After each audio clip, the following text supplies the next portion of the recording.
Hi, everyone. I am Deep CoGo, Corey. I'm here bringing you Dragonlance, Shadow of the Dragon Queen, here with 20 sides to every story. The group of us are a gaming community, probably a little bit broader than just games. We tend to get into a lot of things.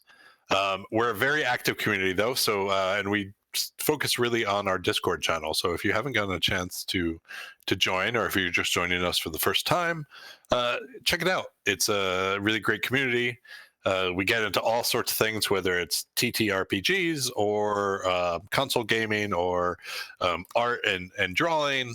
We're pretty active all times of the day, and so jump in. It's a really friendly community and really not hard to get to know people off the bat. So I encourage you. We are here tonight playing the new module from D&D, Dragonlance Shadow of the Dragon Queen, set in the world of Kryn, with our 5 players here. And so we are, we're smack in the middle of it. I'll give a little recap here in a second. I want to encourage you, if you haven't followed the channel yet, please do so you know when we're online. This channel is pretty full most times of the week, and so you can typically find things from DCC to D&D and other games. And yeah, I'm going to have the players introduce their actually, let me say this first. So the characters have they originally had traveled to a small village, city. I don't think it was quite a village, named Vogler. The reason being that they were going to visit, although the characters didn't necessarily know each other. They had a mutual acquaintance, a guy by the name of Ispin Greenshield.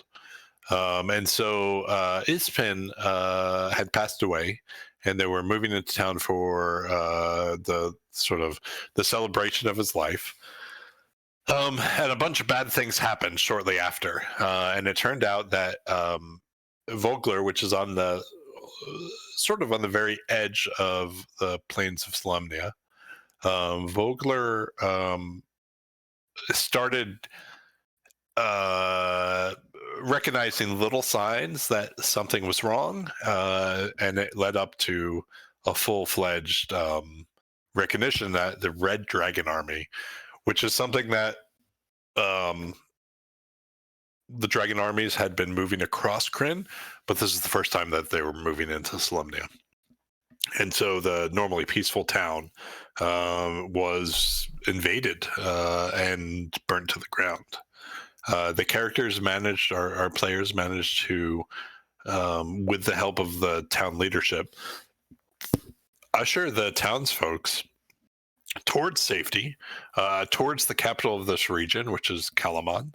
And basically, they put them on as many boats as they could, and the ones they couldn't, got them across the river and had them moving as fast as they could downstream. Our characters arrived safely, and they quickly briefed the city of Kalaman. And quite honestly, the characters had in their focus the safety of the villagers more than anything else. They recognized they definitely informed the Bald One 89. Thank you for following us. They definitely recognized the danger, and they definitely made sure that Kalaman, the leadership of Kalaman, knew about the danger. But it really was the issue of whether or not the 400 some refugees could get into the city, or get at least close enough to the city to be under the protection of the city Kalaman. And they were successful in that regard, and we're sort of leaving it at the point where, or we're starting tonight at the point where the group of them are just found out that they were successful, and so they have the opportunity to go back and let the villagers know that, and the leadership of Vogler know that. I'll stop talking here for a minute. I'm gonna have people introduce themselves, And I think from your character's perspective, I think a little bit of what I would like to know is um, you are, I think for all of you, even you got to Vogler, and there was a period of time before you got to Vogler where you're out in the wilderness, you were traveling. And Kalaman is the first, like, quote unquote, real city that you have come upon. So I'm curious, what are there things you, um, errands you have to run, tasks you want to accomplish while you're in a city of this size that is, in some ways, independent of the main plot? So I started from, I think, the right one day, then the left. So I'm going straight in the middle. Miranda, would you like to introduce yourself, and what is Miranda thinking about in the big city? Okay, sure. So, hi, I'm Lauren, and I'm playing Miranda. She is a level 4 human sorcerer who, I'm not sure. I think in the city, she would be trying to just kind of get a lay of it. And I mean, she's pretty much convinced that the dragons are going to be like swooping in at any second, given the experience that they just had. So, she's just kind of looking around to try to see like what these new fortifications are and what um, we might, you know, where we might be able to help, where there might be weaknesses and that kind of thing. Okay, super. Move over to the right for me, Brallin. Hi, I'm Isaac. I'm playing Brallin. I think Brallin, uh, he grew up outside of this city. He'd always been a ways away. He maybe every once in a while from where he lived, he might be able to see maybe the walls every so often, when he'd go by. But he was mostly in the wilderness with his mom. So I think Brallin in this point in time would really just be kind of awestruck at all this commotion and all this stuff. He thought that Vogler was kind of busy and intense, but all of his senses are kind of being overwhelmed a bit in this city. So he's a bit kind of taken aback, kind of a bit kind of dumbstruck with all this busy city life that's happening around him. Okay. And for those of you who are joining us, Brallin is a Drake Warden. Yes, Drake Warden. Sorry. In the mechanics of D&D, which means he has mysteriously a dragon who is associated with him in some way, which is a brand. It's very novel, right? This is which may start to be explained tonight in the episode where it came from.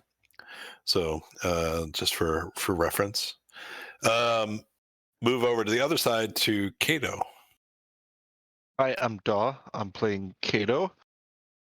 In terms for perspective in a big city, it's probably not his first time in a big city, but he may have been to a larger city when he was probably getting initiated with the Knights.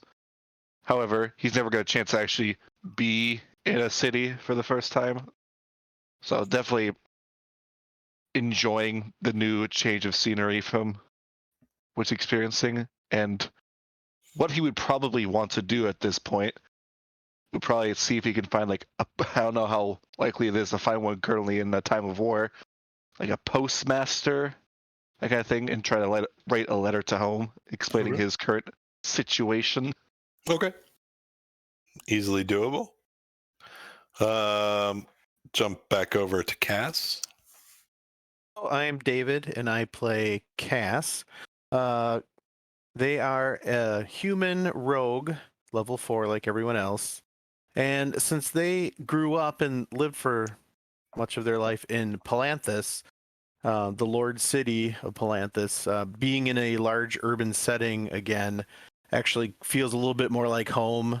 They feel a little bit more comfortable here within the walls, and even more comfortable given that they've earned this cushy position of esquires of Kalaman. So yeah, Cass is feeling pretty pretty comfortable for the first time in a long time, and probably would be on the lookout for shops that might sell things like, maybe more crossbow bolts, healing potions, anything that is going to help them live a little bit longer, if and when the Red Dragon army shows up. Okay. Last, but certainly not least, Quinton. I'm playing Quinton, human, wizard level 4. I guess spoken plainly, kind of the whole reason he left home is here in Kalaman.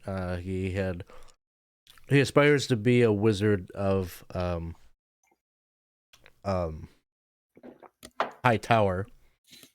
And so I forget, is it the spell book that I'm supposed to go and deliver, or is it a letter? It's two. Both of you have individual scrolls. Scroll. That's it. Okay. That seem to concern you. We'll talk a little bit more about that, but they seem to be specific to each of you. So he received that after maybe taking the first step towards his goal, and so he's happenstance brought him here, where he can deliver that. But he's probably motivated not just by that goal, but this kind of confounding thing that has happened to him, where he did see that he now possesses a spark of divine magic. I don't think Quinton is qualifying it that way. It's just some new spells that he must have read that somewhere, or he must have crossed some wires and been able to make that happen. And so he's got a lot of questions that he's hoping to get answered by the experts once he gets there. Okay.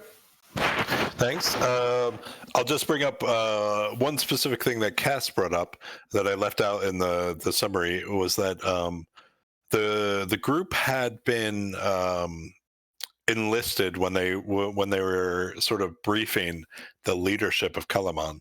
They'd been enlisted to become esquires in the militia of Kalaman, and they weren't forced to do sort of the grunt type style duty. They would be enlisted to do special tasks, but they did take the oath and do that, which gives them a bunch of benefits, which we'll talk through this evening. I also want to say, Tux, thank you for the subscription. I saw that in the process while I was going through all that, so we appreciate you. And so, yeah, I think what we're starting is basically you just left that meeting. In the meeting, recall, the group of you went into a meeting, and in the room were, to start, 8 different people. Let me just make sure I'm getting these correctly. So the governor of Kalaman, Kalaf Miat, was there, a new individual for the group of you. You had Lord Barakas, who came from Vogler, and who was a little bit of a pain in the ass. You also had Marshal Vendry, who is the head of the militia and who formally sort of indoctrinated you into becoming esquires. And then you had the 5 individuals who, just through word of mouth, they are the heads of the various, they call them guilds. Yeah, the guild, the leaders of the various guilds. There are 5 powerful guilds in the city, and they're representatives on the town council.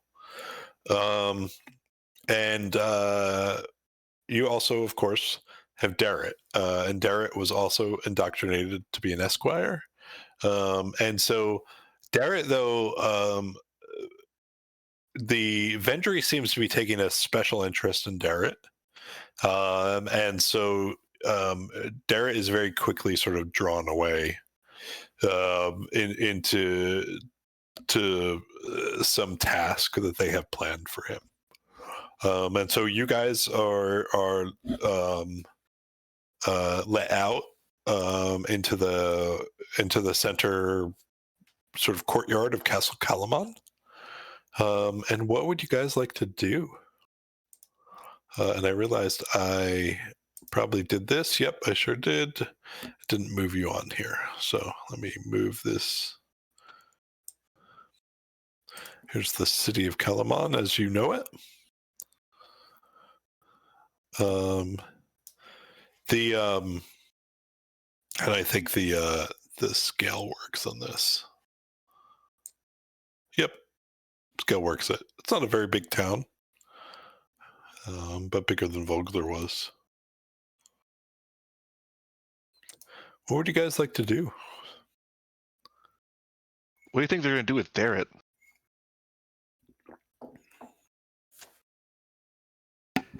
Darrett didn't seem unhappy to go. I'll just add that. Oh, Not after Miranda scolded him last time.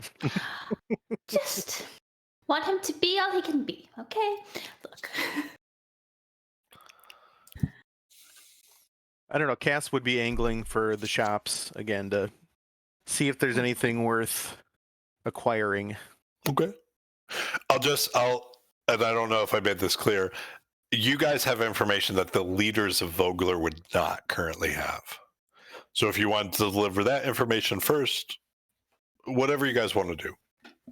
I'm not angling for one thing or the other. I just wanted to make sure that you guys had come here specifically to negotiate on behalf of Vogler, and that's now. And I would say you have no faith that Baccharis would go back and tell them that good news, right? Like there's no, or if he does go back, it's going to be very twisted. I would think it's our best interest to inform Mayor Raven of the new standings with the city of Kalaman. I agree. Yes. After that, we probably can make ourselves more acquainted with the city if we're going to be working out of here.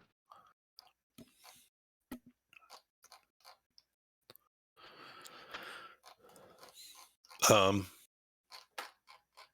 right. So, are you all headed back to the sort of encampment, or are some of you staying? What's the? I don't think Cass would leave the walled city at this point, having Okay. just arrived. I think my understanding was that we were going to kind of get a tour, look around, and then we were supposed to come back to Marshal Vendry's office to kind of debrief. So I don't think Cass would feel inclined if, they'll get the word somehow. If our paladin wants to be the one to head on out there, so be it. Okay. I can run out if need be. I'll head out too. He would actually be happy to leave. Oh, we're leaving? Oh yeah. I'll go. I'll go. Yeah, I could go with you. Miranda, He's kind of ducking as he's looking around. Yes, Quinton. are you going to go and deliver your scrolls sometime yet today? I was planning to, yeah. Are you going to do that later or right now? Well, I hadn't decided yet, Quinton. Do you have an opinion on when we should deliver the scrolls? I think we should do it later. After we deliver the message to the mayor? I mean, I think that we could do it later after we deliver the message, but also our companions here are probably capable of delivering the message if you're... All right, don't scold me. Don't yell at me. Stop yelling. If you have business somewhere else, I'm sure we can deliver a message by ourselves. It's not that big of an issue. Let's go now. Let's go now. Okay. All right.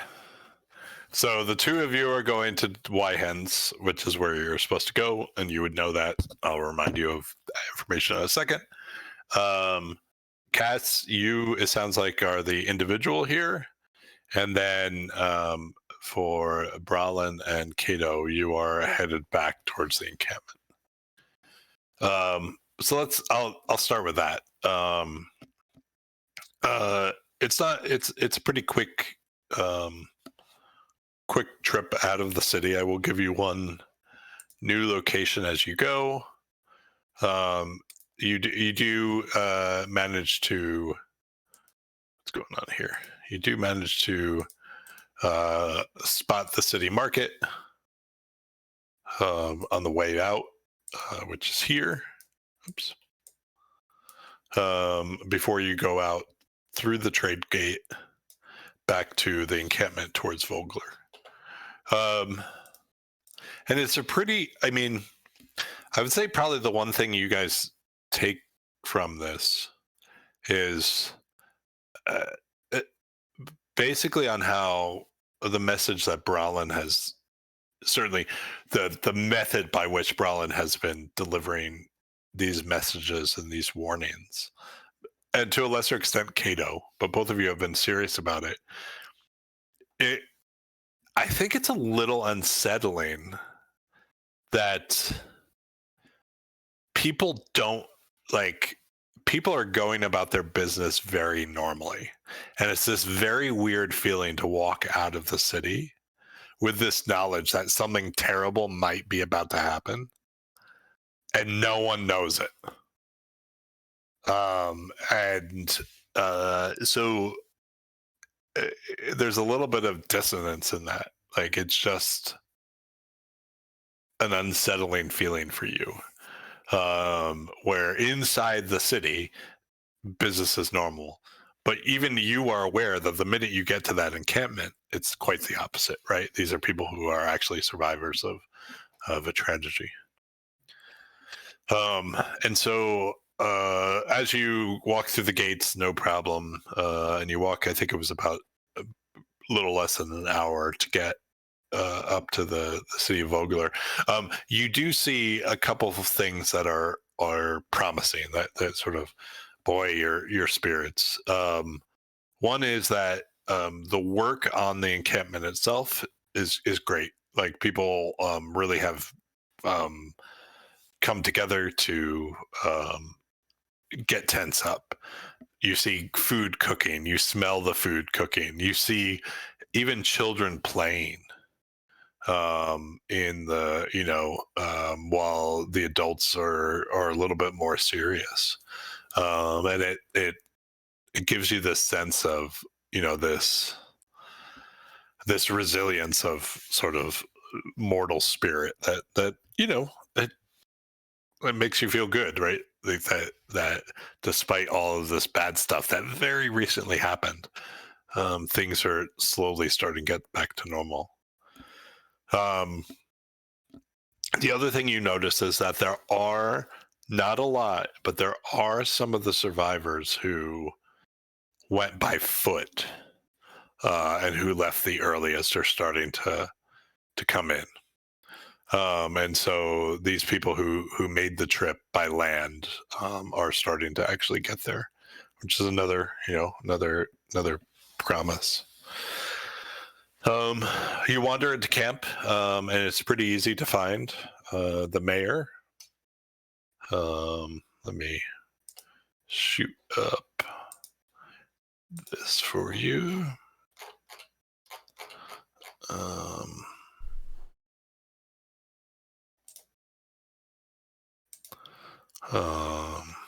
So the mayor is out, and I wouldn't say she's laid back in any sense of the word, but you do sense the sort of leadership where she trusts the people who work for her.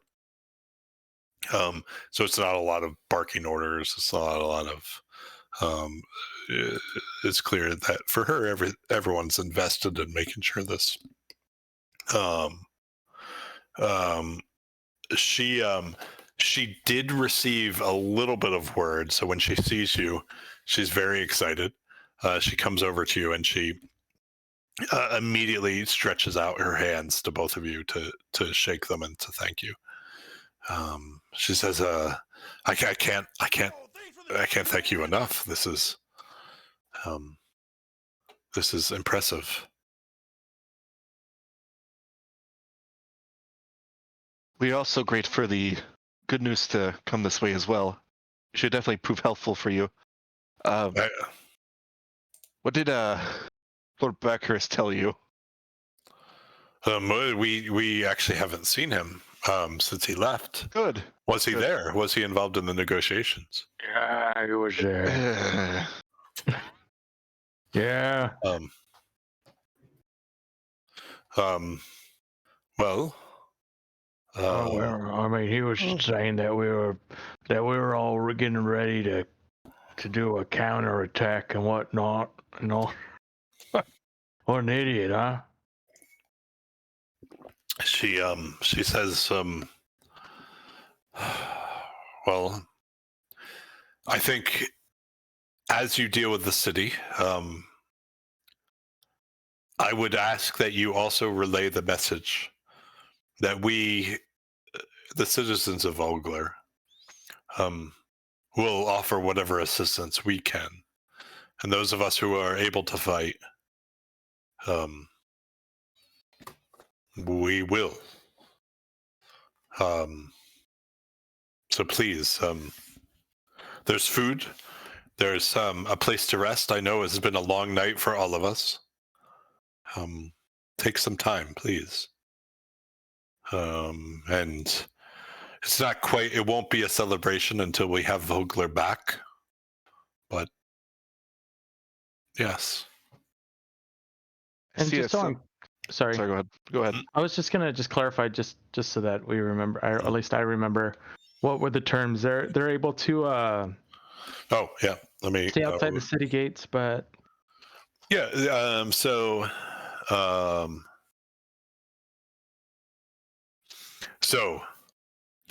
the citizens of Kalaman prepared to offer shelter in the neighborhoods outside the city walls, also the protection of the soldiers, and as long as they can spare it, food from just they're not gonna let them starve. They specifically, the governor said basically they're concerned about whatever this army is, right? And the threat it poses. Miat was very willing to admit they have no idea. They have very little information about the foe. And any scout they've sent has disappeared, has not returned. And so one of the reasons that they were so interested is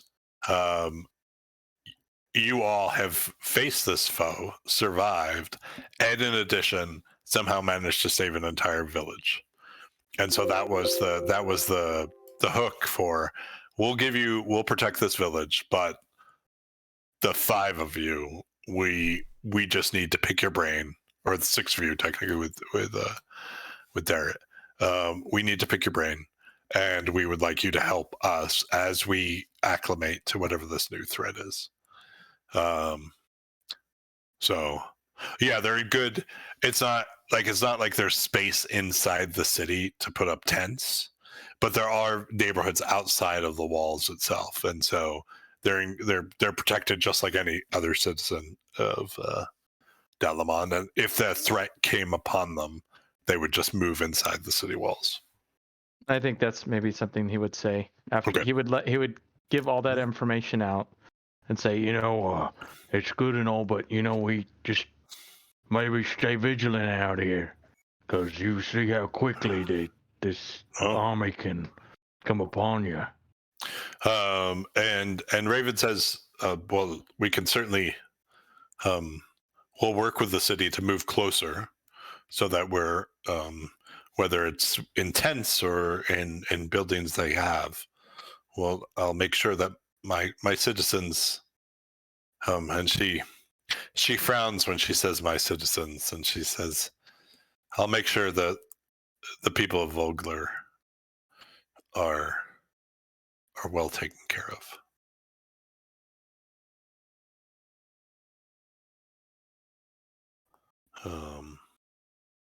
The other thing, just to remind you, you were all given a palm-sized emblem with the blue and gold symbol of Kalaman, which sort of signifies you're in this position.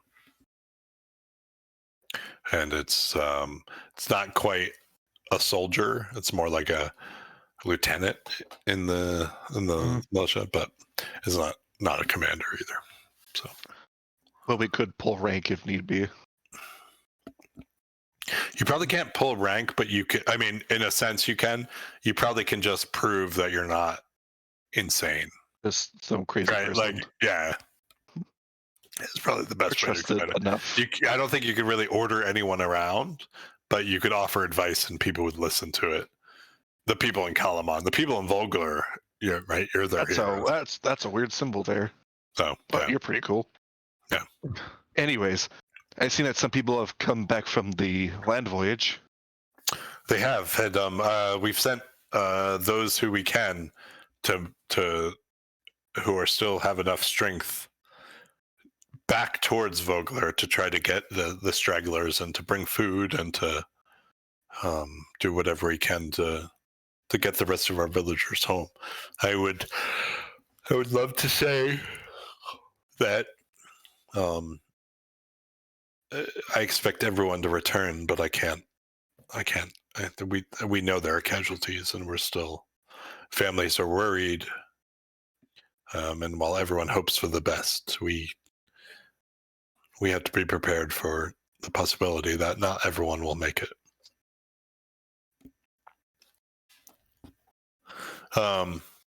As you look around the village, there's still work to be done. So there's still structures being erected. There's still people who are injured, people with burns, people who yeah. And so, is there anything in particular you'd be doing over the next time, or are you headed back into the city?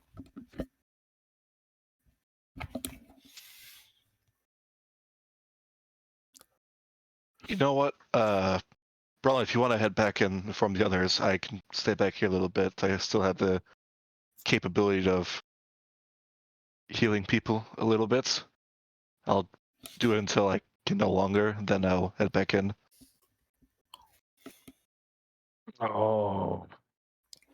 I mean, I'm not in much of a hurry to go back into that place, so I guess I could help you. Maybe I could find maybe something out here to help a few of these people.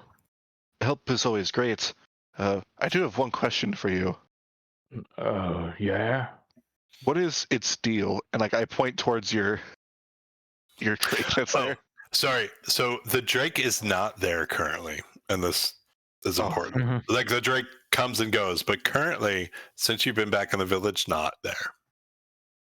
So what's the deal back in the village? Yeah. So what's the deal with the Drake? Well, I thought the Drake. Oh, yeah. I thought he was with you. He kept on going up with you. What do you mean? Why are you asking me? I don't know because you've been there. Is it following me? No. I think. I mean, you. If anyone, it would be following you. Why would you say that? That sounds absolutely ridiculous. Or you're heroic type. I don't know. Maybe you inspire it or something. I inspire a wild animal to follow I don't know. me. You're doing a good job. I think it's with you. Well, I'm just trying to do my duty. I wouldn't say I'm trying to do anything heroic. You are a hero, you know. I have a question. Now that we're asking questions, how do I become one of those night guys? What the Slumnia guys there? Well, I Can you do it? basically- Can you? Can I? Yes. Is that a yes? It's gonna give you a big old hug. Oh, you and me. You gotta teach me everything you know, the secret handshakes and whatnot. But I'm not a knight. I don't know the secret handshakes yet. Yeah. Wait, you're not a knight? Squire, You said you were not in that meeting. listen. We've already established my way with words, and it was just not the best. I'm a representative. I represent in this circumstance Right. the Knights of Solemnia, but I don't have like full You knighthood. patched it pretty well. I mean, if I could say you were a knight, I could vouch for you. If anyone asked, I'd say, yep, he deserves to be one. You need a reference? Well, I think the references have to have some. Sure, a reference. I'll be your. What did you call it? Squire. I'll be your squire. Yeah, I'll do that. So me as a squire has my own squire. Yeah, I could do that. What do you squires do? Fight and. Well, we train with our weapons. Often we serve the duties of whatever master requires. We're for the people, right? Yes. Okay. So yeah. You know what dare it is? You met dare, right? That is what I do. No, you do more than what Darrett does. Well, it's he definitely looked the part. He had the fancy armor. And I think he technically probably now outranks me if I'm really thinking about it. He actually has the armor and I don't. Oh. I'm not jealous. You say it like that, you look up into the distance and like, I'm not jealous. Well, that's good. I didn't risk life and limb to do this. It's okay.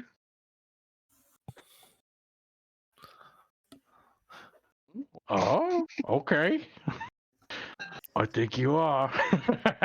And he just like hits you on the shoulder. It's fine. But yeah, whenever you think or need, if you give me pointers, I want to do my part, you know? Maybe I need a little bit more structure, is what I'm saying. Well, are you referring to train with more up close and personal weaponry? I see you're more fancy to your bow. Yes, yeah. I'm just saying it in my life, I'm saying. I've been thinking, you know. It's been a long journey. And maybe me thinking things through, maybe if I had a bit of structure like you, maybe I would be a bit, you know, not as quick to act. I'm still not used to all of this. I'm still rather young in that respect, but I can give you a few. How old are you? 17. Oh, you're younger than me. Jeez. You had that's a hard 17 years there. Well, working in more impoverished conditions kind of leads to more tougher attitudes. Oh, yeah, but yeah. If you want, we have some time. I can give you a few pointers on how to use your weaponry to your best advantage. Oh, sure. That sounds good. What do I, not master, what would I call you? Kato is fine. Kato, but I would call you Kato anyway. Hey, Mr. Kato? Is it Mr.? Knight no. Kato? We're the same rank, more or less. Oh, all right. Well, you're more. How about you're more senior? Maybe Definitely not. Big brother Kato. I'm younger than you, so I don't know how that works. I don't know. Oh, well, I'll think of something. Kato is fine. Something. All right. Hi. Ooh, berries.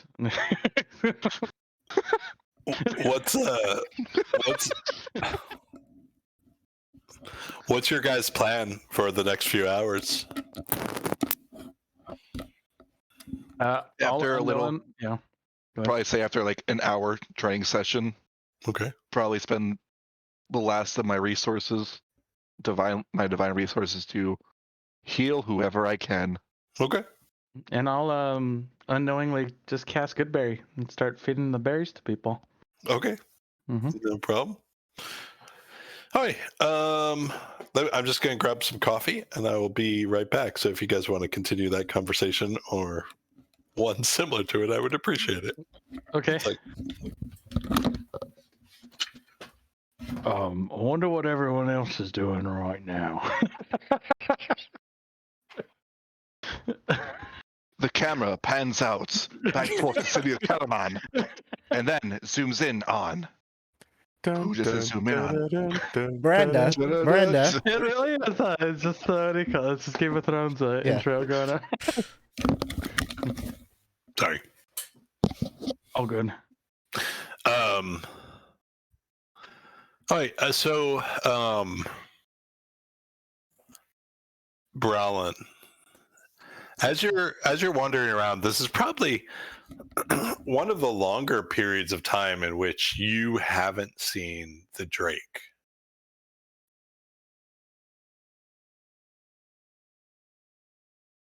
Wandering around handing out good berries and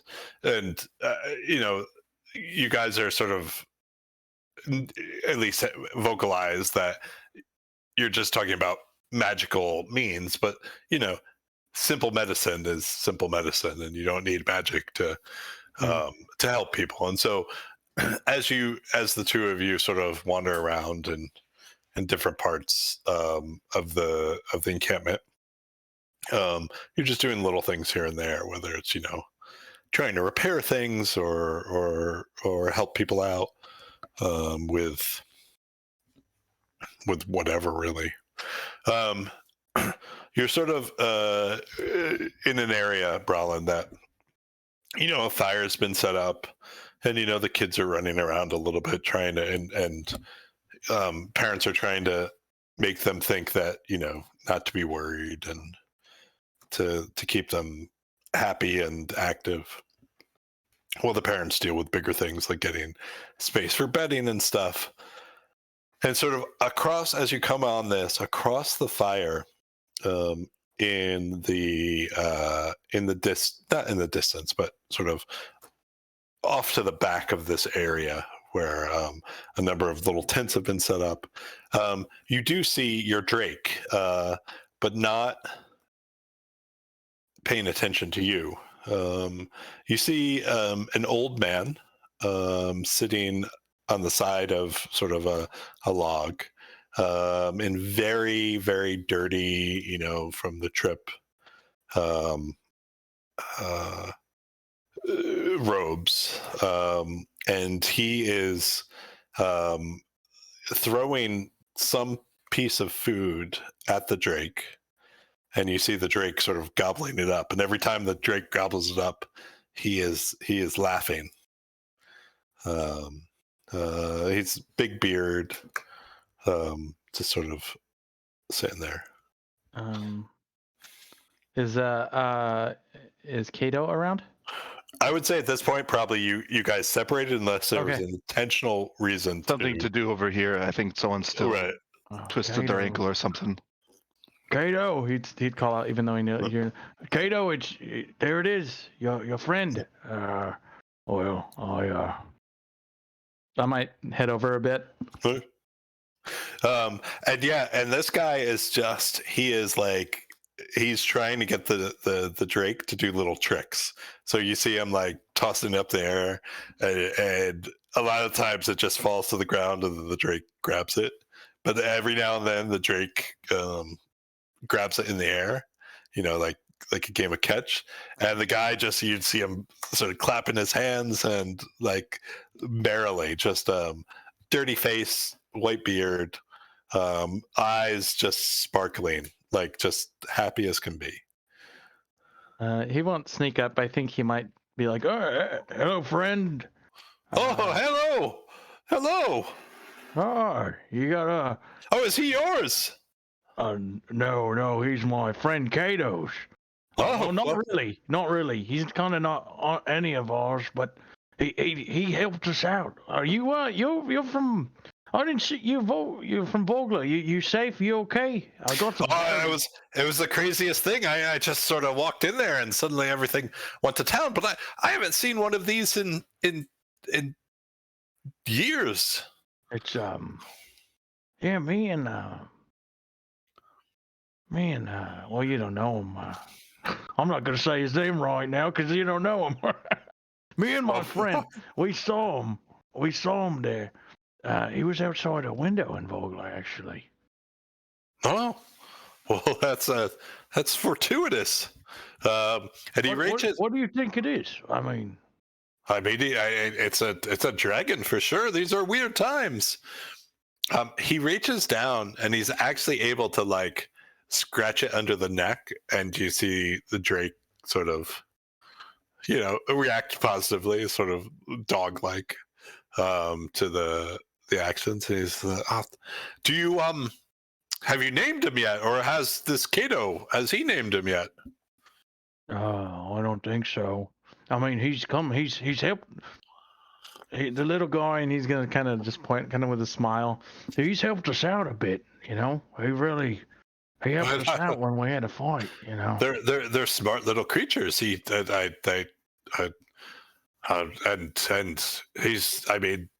he's a hungry fellow. He's just gonna get bigger and bigger. Oh, that's good? Is that good? That's good, right? I mean, I don't. I suppose as long as he's our friend, it's good. If he's not our friend, that might be a problem. Mm. Well, I mean, you seem to know what you're doing. How did you get him? He's just. I mean, I tried to feed. He almost bit me. I mean, he almost took off my arm when I tried to feed him. It's just patience and a calm demeanor. I don't know. Like, it's just how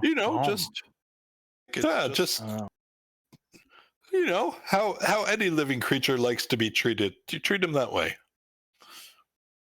And the Drake sort of does attempt to jump up in the air and fly a little bit, but not quite strong enough to do that yet. So lands back on the ground, and you see him run behind the legs of the man, and behind his robes, and then come out sort of the other side, and you see him let out a little a puff of breath, sort of happy, and the old man, he just laughs. Hey, don't be embarrassed. I've fallen many times too. You are a cute little fella, though. I'd say. I mean, fierce but cute. Yeah. The old man sort of looks at you and says, "Oh, you definitely. If you're building this bond with him, you definitely should be giving him a name." And he taps his nose twice, and says, "What do you think? What do you think the best name? What best describes this young, powerful fellow?" And he picks him up, and he's like, "You are a fellow, right?" "Oh, I don't know with these things." Puts him back down. There, well, when I was younger, I had a fancy for this one girl, and she was pretty. What? But a bit kind of brash. I told her a few things, and she hit me and broke my nose. Her name was Gertrude. Maybe. And he looks down at the Drake, and he's like, "Are you a Gertrude?" And the Drake looks back up at him and just stares at him weird. And you see him, like, he's sitting with his robes, the dragon's off to like slightly angled for him, and you see him sort of with his right hand sort of toss up a piece near him, and the dragon sort of catches it in his mouth and gets all excited at the food, and he's, Gertrude it is! Look how excited he is at that. Oh. He does kind of look like Gertrude a bit. And I'm pretty sure, give him a few months, he'll break noses left and right, or she. Yeah. I think that's, yeah. You're gonna have to figure that one out. I'm not quite the man to do that. Oh, or I'll go to. I mean, he was getting very excited, but he has to. I really should ask my master. If I could bring this fella along. Master Kato is his name. He's the one that, he's the one that's really in charge now. I'm his squire, you see. I just about 10 minutes ago, I became it. He says, he sort of chuckles under his breath and he says, Master, this Master Kato, huh? He says, well, I don't, this dragon seems to have taken quite a liking to you. I'm not sure, Master It'll Kato. be fine, right? It'll be fine. It'll be fine. And just as you're sort of having this, he stood up.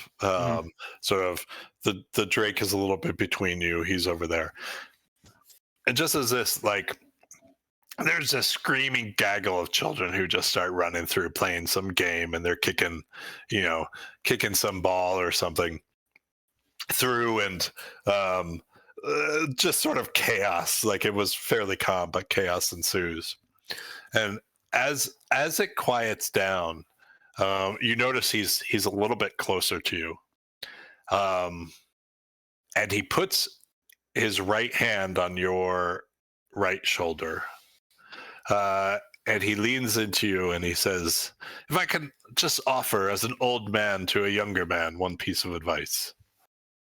Of course, George. And he leans in closer and he says, remember, no man is your master. And he starts to walk off.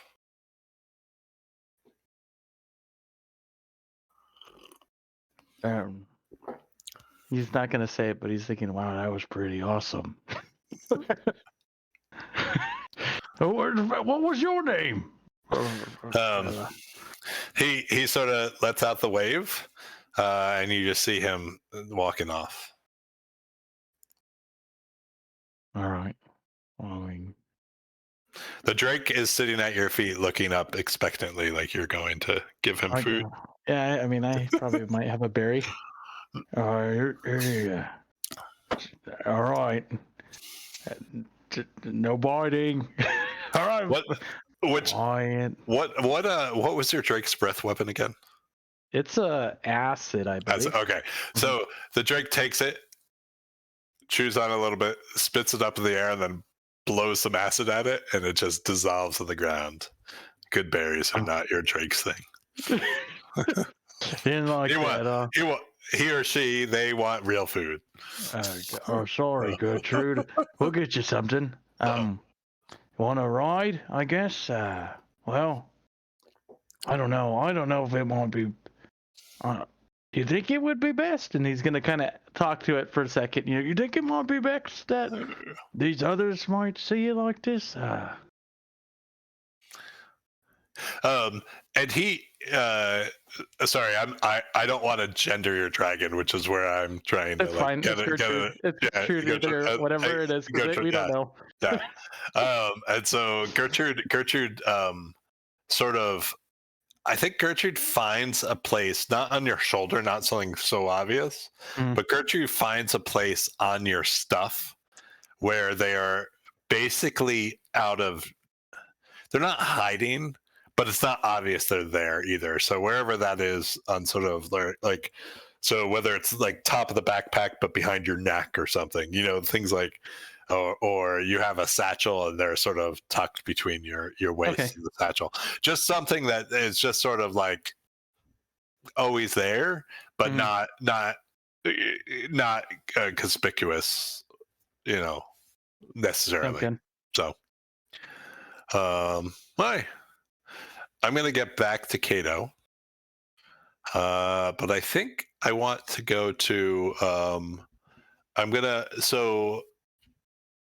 I'll do a brief thing with Quinton, and Miranda. So to remind you of what, I'll just remind you of the details of what went on at the end of the eye test. Which means I have to move back in the chapter. Give me 1 second. Eye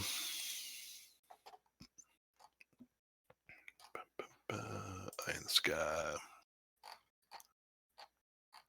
So, so you were given a scroll, and the scroll clearly, it's bound. There are some leather straps that bound it together.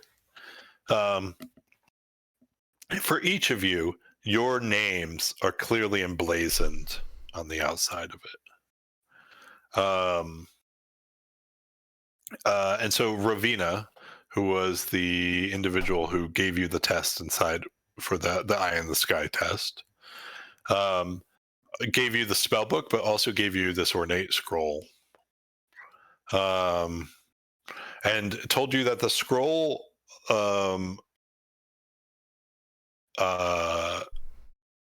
is meant for the individual who will take you on the next step of your journey towards the high towers.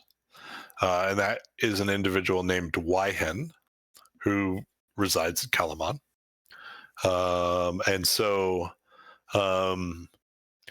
Rovina did mention that the scrolls have information about how you did in the test specifically, but that you are not to open them under any circumstances, and that they are meant for Wyhen only.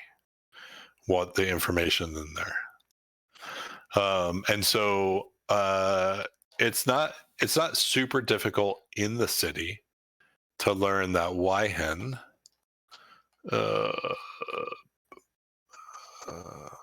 Gazetteer, that Wyhen is at Wyhen's Apothecary, which I'm not sure if I highlighted yet. Yeah. So Wyhen's Apothecary is down here in the city. Not super hard to ask around and to find the directions to that. I have a few questions for the two of you. One of which, we didn't really talk a lot about this scroll, but for your characters, the idea that how you performed in this test being written on the inside of the scroll, how much of a temptation would that be for you to possibly peek? I think normally for Quinton, anything that is obscured or secret is usually a temptation for him. But in this particular case, he feels like he nailed the test. So Okay. he's pretty confident that it's only good things. And so it's not too bad for him. Okay. Yeah, and for Miranda, I think it's more just a matter that we've been so tied up in, dragon matters and the like, that it's kind of just gotten backburnered in her brain. So she hasn't been thinking much about it until now as they're walking up. Is kind of a bit curious, Okay. but not to peek. So the scrolls are basically intact as you walk across town. Right. Is there anything else specifically before you go towards Wyhen that you're trying to do? I think so. Quentin's going to be talking with Miranda as we're walking in that direction, and he would say, "Miranda, you haven't opened your scroll yet, have you?" Of course not, Quinton. Have you opened yours? No. But so I think somehow I picked up like a couple of new spells that I don't remember studying. Like that's how your magic works, right? Like all the magic that you have, you didn't study or work hard for. It just kind of happened. Oh yeah, it just spontaneously. Quinton, I know I make it look like that, but no, there is actually some work that goes into things. But I did notice you had some unusual power back there. and it just came to you? I think maybe, where does magic come from anyway, right? Like, I probably just, like, I'm just, like, kind of in tune with the whole weave of magic, and, like, I'm just, like, I'm like a mixologist. I'm, like, little bit from over here, little bit from over here, bam, heal spell. That's what happened. I'm just drawing on all of my vast research. Could that happen? Well, it would be quite unusual for, as you said, someone who has come to magic as you have, and not or someone like me. But I don't know that that's exactly what happened. I mean, I shouldn't say that, right? When I'm in there, I'll look. no, I would. I'm not sure that. Well, okay. I would be a little hesitant to tell them everything that you can do, just because it is unusual. And when things are unusual, people can get a little squirrely sometimes. So, if they know, then it's fine to talk about it. But I wouldn't lead with it. Okay. I think, and this is really hard for me to say, I think I'm gonna need to lean on you like a lot during this whole process, because I really don't know what's going on, and I don't want to blow my chances here. I don't think you're gonna blow your chances. I just think that, well, I mean, Quinton, the magic that you were using is not it's not of common sort. So I think that it shows a lot of potential in you, which is only a good thing. But well, I mean, just say your father would have a lot to say about it. Is all I'm going to say about this. Yes. All that stuff that you were filling his head with about the gods coming back, like, that was all just... Ted, who do you... You're vastly misreading the relationship I have with your father. He was like that far before I got involved with him. True. Yes, and I'm sure if you were to tell him these things, he would... I am not going to tell him about this. We are not going to tell him. I will not tell him about this. I will not. But I think that you need to look inside yourself and, ask yourself if there could be some truth to the things that he was saying. Okay. Well, I'm going to follow behind you. Like, you go first, and then I just happen to be there, and I'm second in line. Like, there's probably a line. I don't know that there'll be a line, but you can go behind me if it makes you feel more comfortable. Okay. I'll kind of like spread my arms a little bit to give you some coverage. Hi. I'm going to come back to you guys as you walk across the city. I do have one question for the entire party, which I think I know the answer to, but I want to confirm. Who has the shield? My name's Quinton. I think I'm carrying it. Okay. It's Quinton. Okay. A couple other logistical things in the meantime. I want to thank Rimlock for the cheers. We appreciate that. Also, we had a follow, that one dude, Dave. Thank you very much. And then I think we had a sub too, right? Or did I miss that? I think that's it. Yeah, I think Tux subbed. Oh, that's what it was before. Okay. So thank you guys for all of that. Okay. So Cass, I think how are you occupying the time? You weren't going to leave the city. But what is Cass up to? Cass will probably start by just exploring generally, but inevitably make their way to the city market. Okay. Is there besides the city market, is there anything specific you're looking for in the city?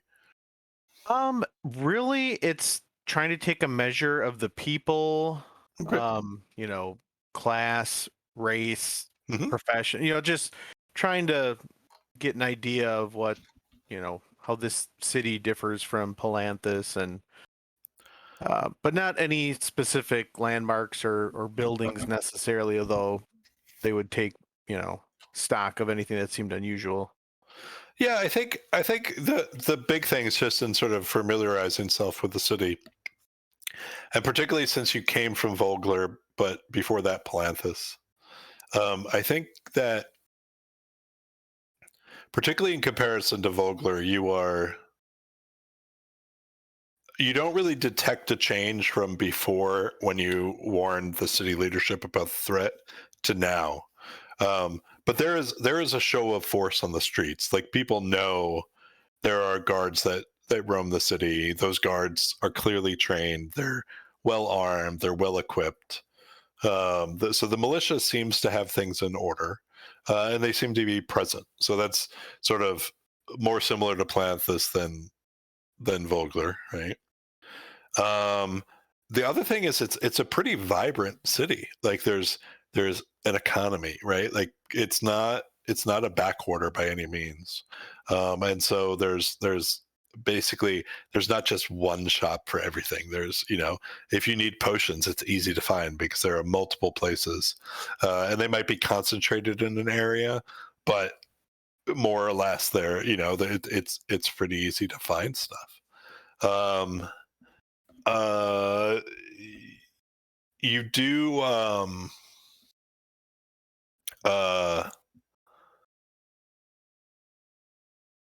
you do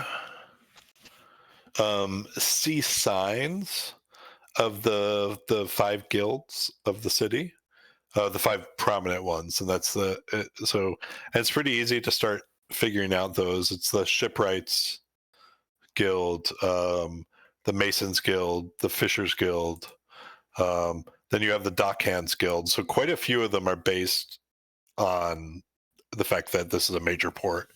And then the Cartographers Guild, which is still largely based on the actual shipping.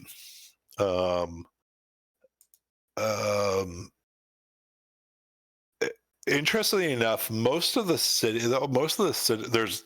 there are all sorts of backgrounds coming into the city, but you see largely human backgrounds, half-elf backgrounds, and then some hill dwarves as well, are amongst the mixed. And if you recall, in that town, in the meeting with the governor, the 5 guild leaders were all hill dwarves. And so, yeah. Just trying to think. I would just give you a little bit of a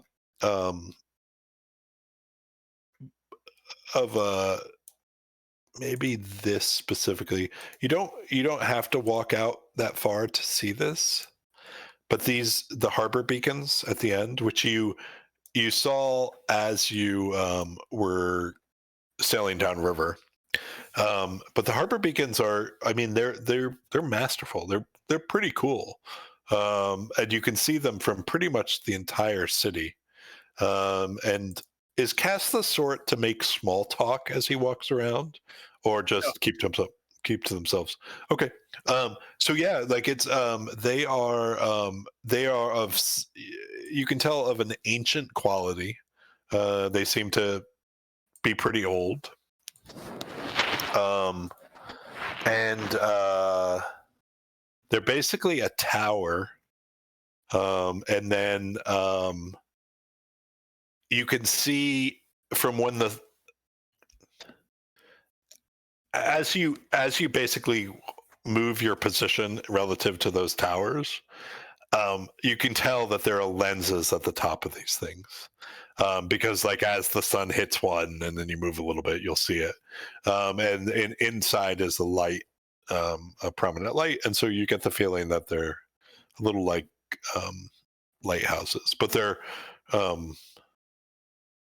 very unique. Like, they're very, like, it's in your travels around the world, you recognize that sometimes unique things tend to have a history to them, right? Their technology, and it's similar to the half bridge that was in Vogler, right? Like these things that stand out because they're durable in some sense because they were built with older technology, but also they're just constructed in a way that you don't see anymore. And so these two sit like that.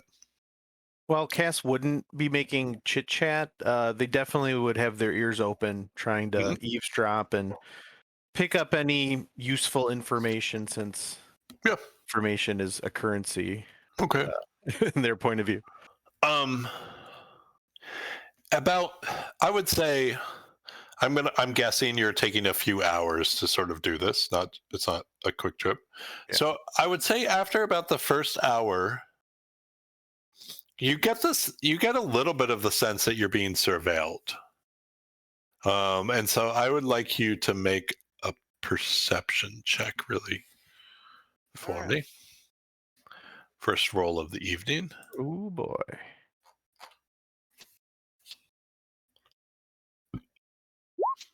Fun. So yeah, definitely being I described humans and I completely forgot humans, some hill dwarves, half elves. Kender was the next. I just left them out, but there are definitely Kender around the mix. So you're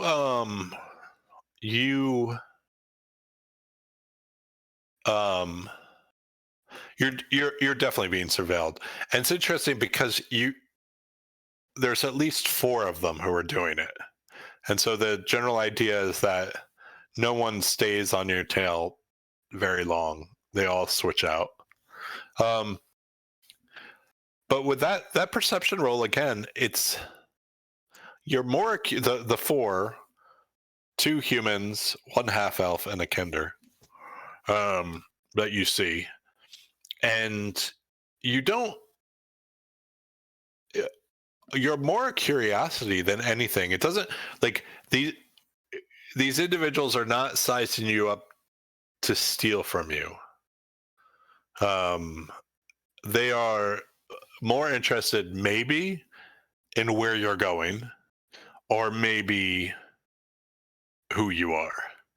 Like they're trying to suss you out. And so yeah, so you probably by let's say 90 minutes into your sort of wandering around, you've identified these 4 who are doing this. Is there anything specific you would do in reaction to that?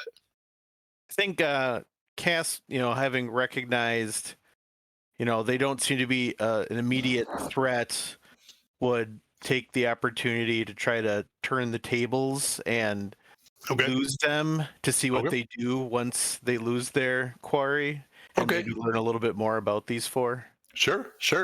I'm gonna say that's. I guess it's probably a proper stealth roll.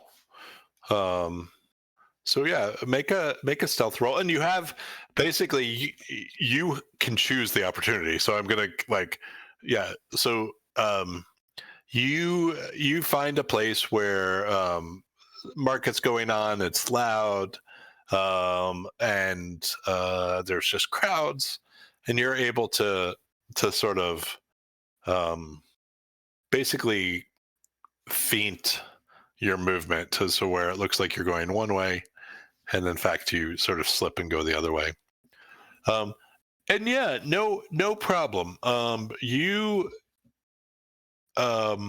Is it when you say you're going to try to assess this, does that mean basically you're going to move away and hide in a place where you can watch what they then do? Got it. Right. Yeah. So we'll just say it's the Kender who happens to be on your tail when this happens. And you see the Kender sort of look around, and then you're able, like, while this was happening, really the most obvious person to you maybe at most at any one time saw 2 of them, and then they'd rotate through. So the Kender looks towards the half elf, which are the 2 that you saw were watching, like you knew were there at the time. The 2 humans were not in sight, but then you do see now the 2 humans also move into the mix, and they're not talking. They're not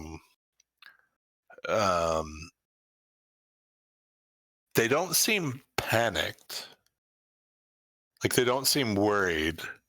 They're just sort of it's almost like when someone walks into a crowd and then stops and you just see them looking around. It's that sort of thing. They're just trying to assess the situation and see if they can pick up where you just went.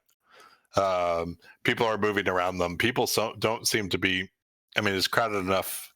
It just looks like they're looking for a shop or something, not really anything out of the ordinary. And they're just scanning the crowd. They don't pick up on you, though. Yeah, Cass would definitely wait. Having a few theories of what they might be up to, possibly thinking, well, maybe it's the Marshal kind of keeping an eye on the new Esquires, or even maybe Lord Becker Senior. So just really not being cautious, but also feeling a little bit playful again, feeling like, oh, I feel like I'm back home again, and kind of enjoying it on some level. Okay. Yeah. So the group of them, you see the Kender and the half elf, they actually get closer and they start walking in the same general direction that you were walking, sort of like predictive behavior. The other two, though, you do see split up. And they go in completely different directions. Are there any similar markings? Anything that would, like that they were the same sort of, like a similar cuff of a bracelet, or nothing. tattoo, anything that would, okay. Yeah, they are just sort of but there's no doubt in your mind that the four of them were working together. Cass would try to tail then the Kender and the half elf, keeping a distance and trying to see where they end up. I'm going to ask for another stealth roll for that specifically. Okay. And I will add that while Cass before, and I think since anyone has met them, has been wearing that scholarly robe with the hood up, has taken off the hood and kind of folded up the robe, tucked it, and is trying to walk differently, and look as different as possible. So, all right. All right. Yeah. So, it's not super hard. They're not trying to hide, right? So really your stealth roll is, can you follow behind them and not, and just stay far enough out of sight? And so what you see is they're definitely, you have no doubt that they're looking for you. However, probably what's interesting is they're not doubling back. They don't seem particularly worried either that they haven't found you. So it's not like they're in a panic.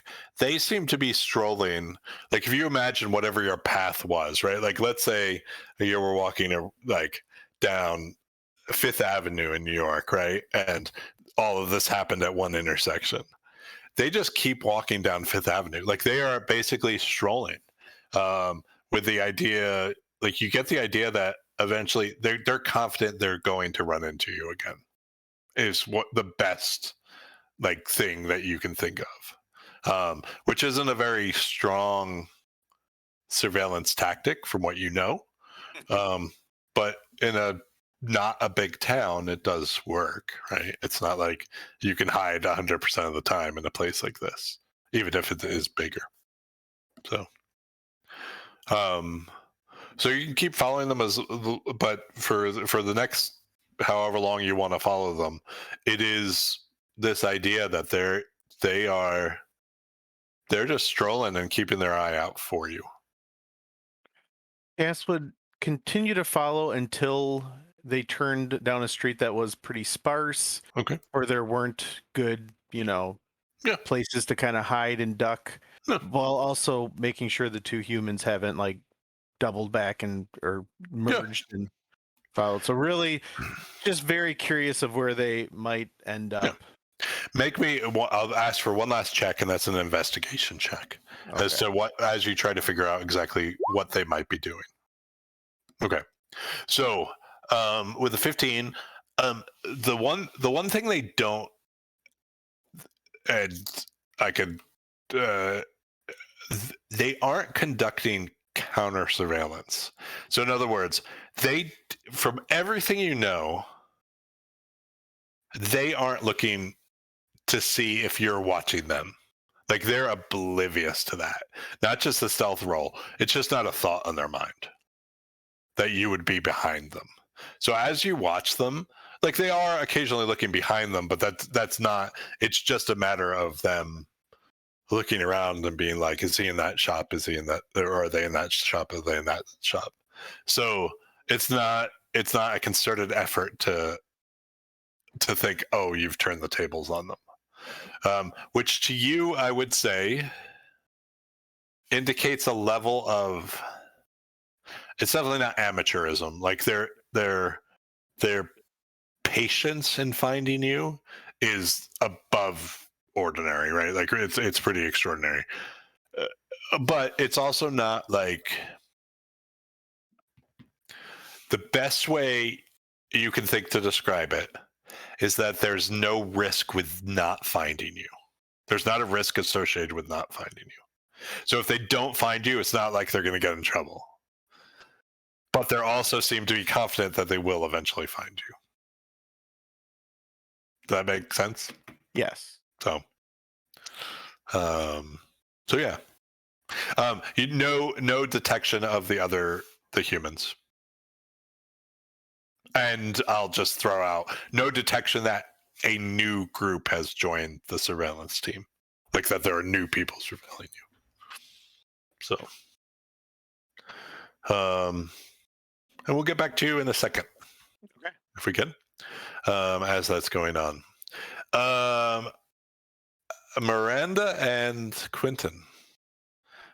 So you make it to it. It's, you have to ask for directions a few times here and there, and you probably get distracted by things that are fun in the city.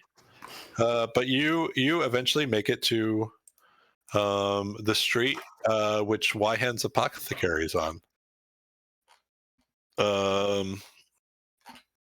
Let me find this. So outside, the windows are all fogged up, but you can see through the fog sort of a selection of charms and other occult trappings sort of hanging in the window. The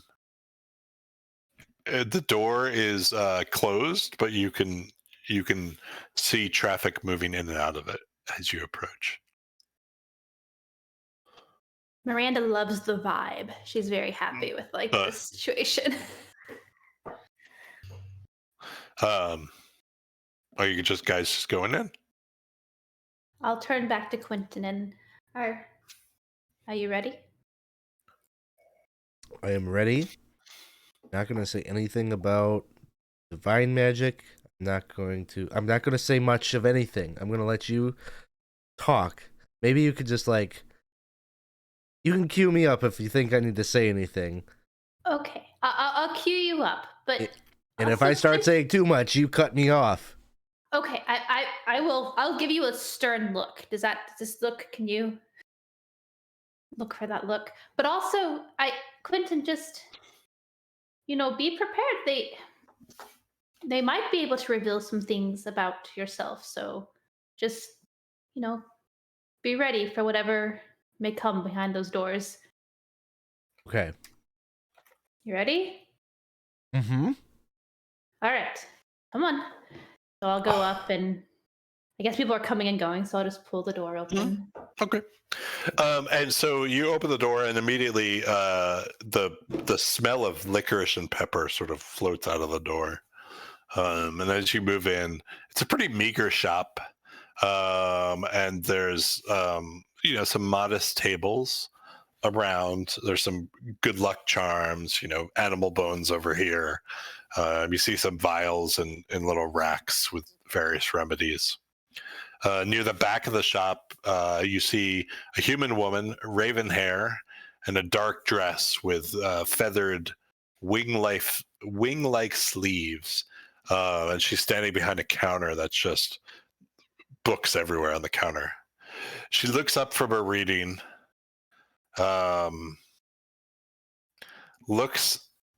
You walked in first, Miranda? Yes. Yeah. She looks you up and down, lets out a sigh, and then goes back to her book. Were you expecting us? Excuse me? Were you expecting us today? I Okay, expect clearly customers. she's not divination, I guess. Oh, hello. This is a lovely shop that you have here. I quite like it. We have been tasked to deliver something to Wyhan. I'm sorry. Yes. Is that you? And what is it that you're delivering to Wyhan? It is some scrolls. I see. Please hand it over. I'm sorry. I'm a little unclear. Are you Wyhan? Yes. This is Wyhan's apothecary. Welcome to my shop. Please hand over the scroll immediately. One at a time or both at what kind of a package deal? The towers are never a package deal. Damn Do it. both of you have scrolls? Yes. Yes, we both do have scrolls. Just we came together and we actually did our first, I guess, examination at the towers together as well. So Why they let anyone do that together, I don't know. The things they let into the towers these days, she mumbles under her breath.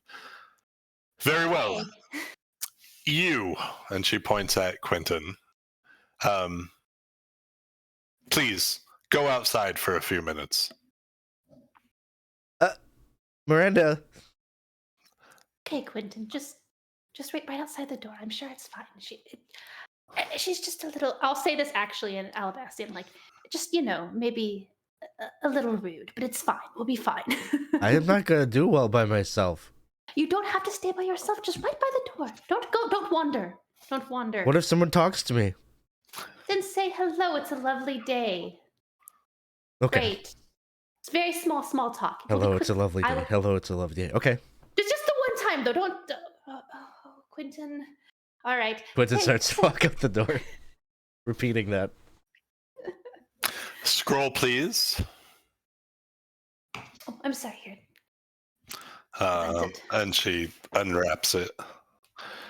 And you see her start to unroll it. She's like, oh, another one, I see.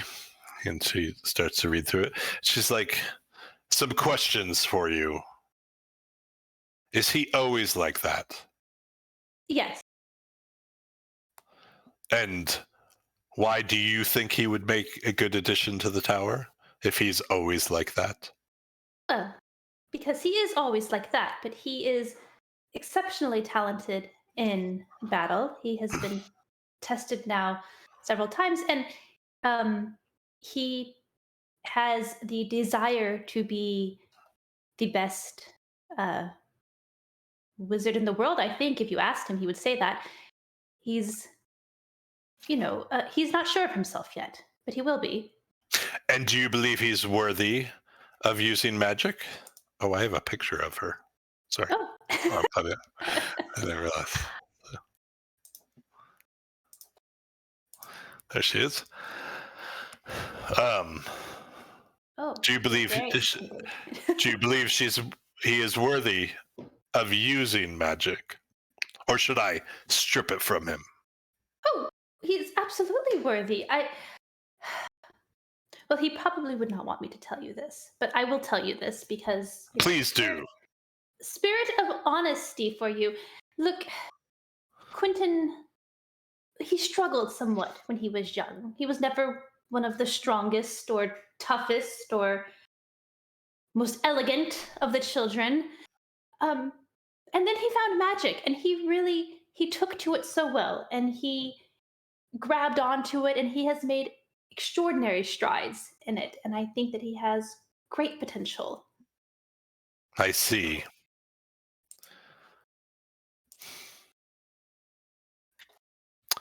Tell me, do you serve your magic, or does your magic serve you? Oh. Well, that's kind of a hard question because I would say that,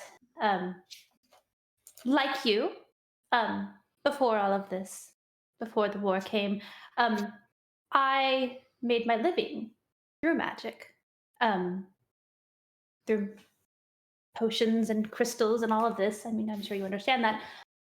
But now I feel a much stronger, I don't know, reverence for it and an obligation to it. And that it is a gift that we have been given to fight the powers of darkness in this world. And that is what I intend to do. I see. And how will you change your world with your magic? Oh, how will I change the world? Well, I guess that kind of depends on the path that fate gives me, right? I mean, I certainly didn't anticipate that I would be using magic to defend a village when I was attending a friend's funeral, but that was the path before me and what I have done. So I think that with magic, I will use it to defend the people of wherever I am. That is, I believe, my highest calling is to be someone to stand against all of this as best I can. I see. Now, please, will you go outside while I question your companion?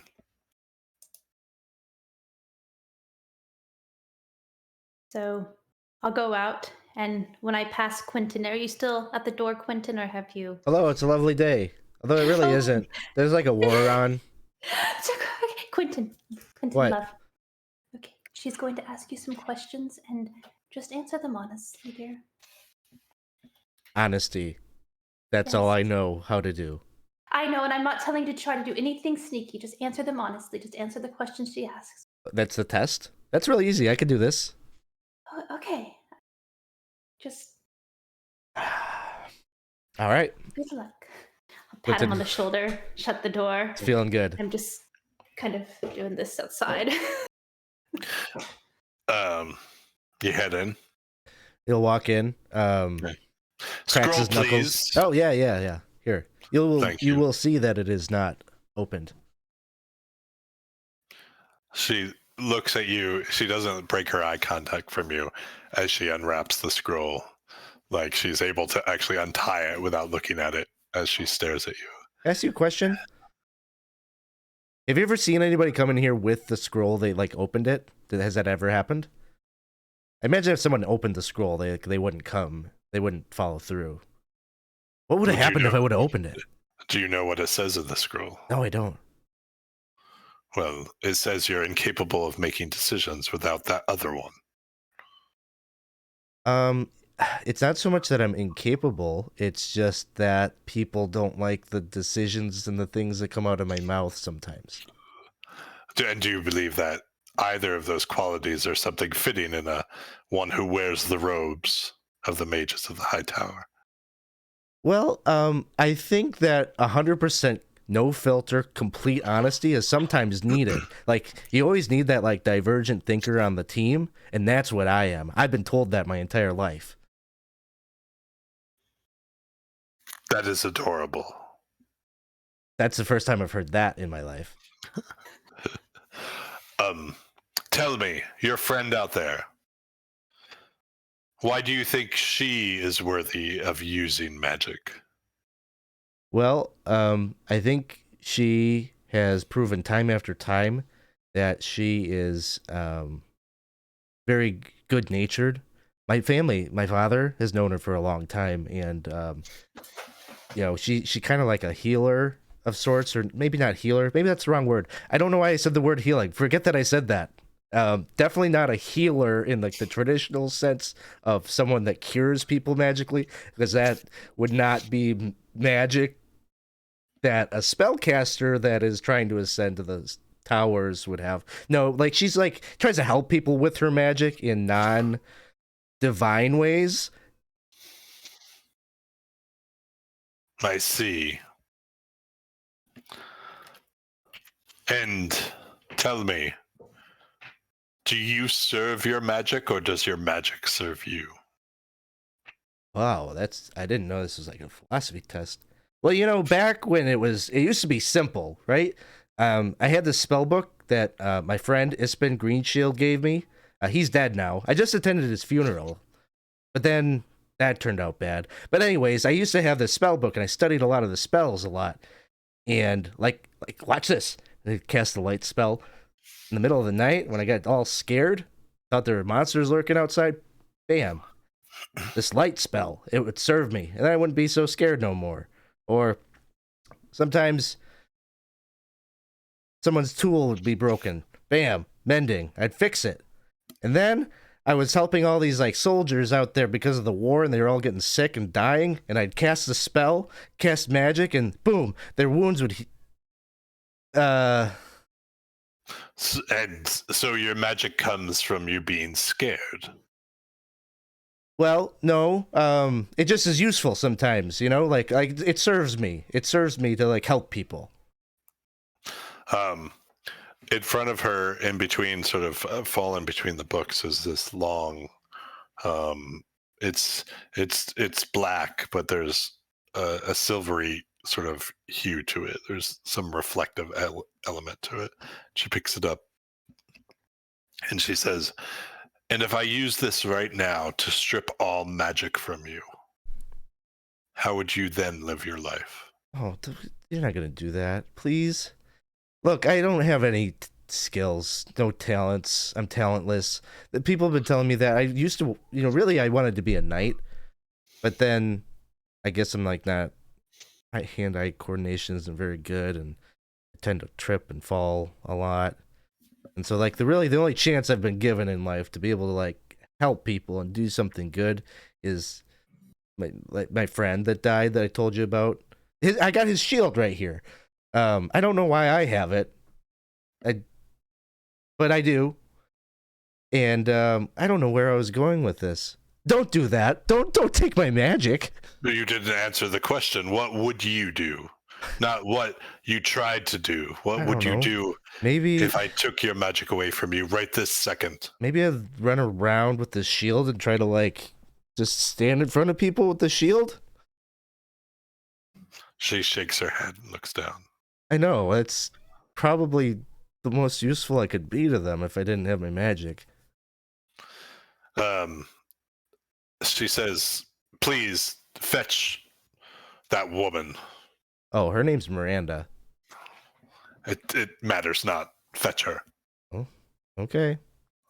And Quinton will kind of shuffle out there. Oh. Hey, Miranda, you're supposed to come back in. I don't think she knows your name.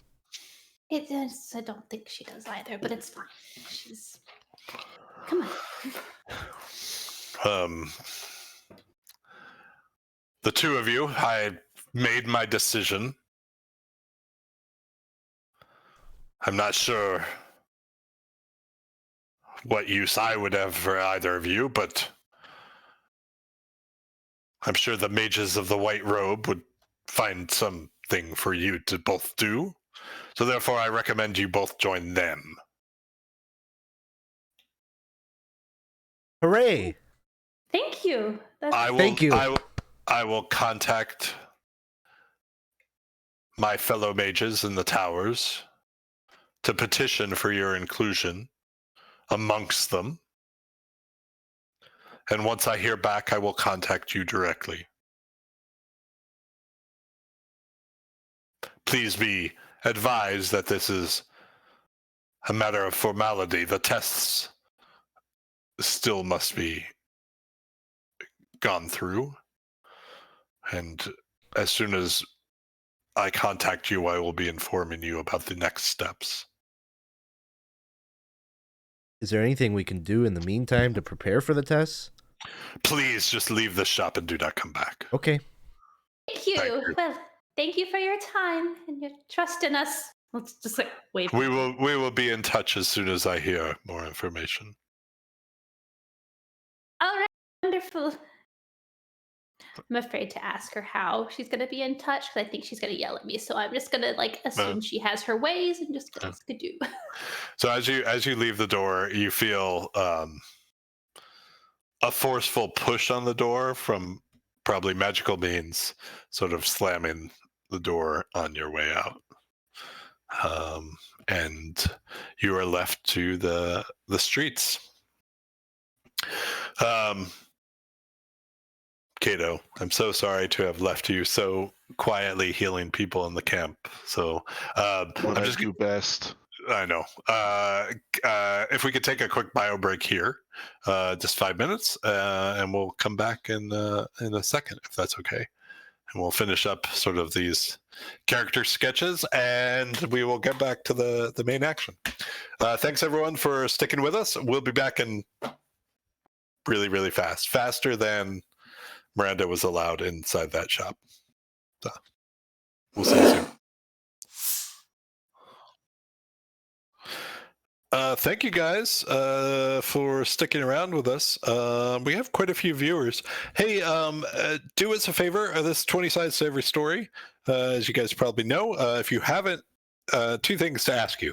One, if you haven't had a chance to join our Discord channel, you can do that and check us out. Really active all times a day. And it's just a great group of people, and it's not just focused on TTRPGs, definitely focused on gaming, but we also we have a really active art community in our group, which is one of my favorite parts of I'm not artistic at all, but they are, so it's nice to watch the stuff they come up with. But the other thing I would ask, if you haven't had a chance, we now have a sister channel, 20 Sides Gaming.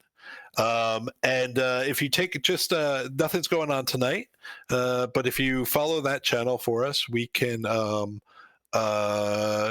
get updates on when we're involved with things. And so we're trying to separate out the computer gaming, the console gaming side of things from the TTRPG to one day, possibly have stuff going on both channels at the same time.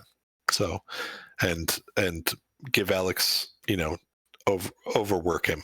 So, all right. So, getting back, I promised Kato a little bit of stuff.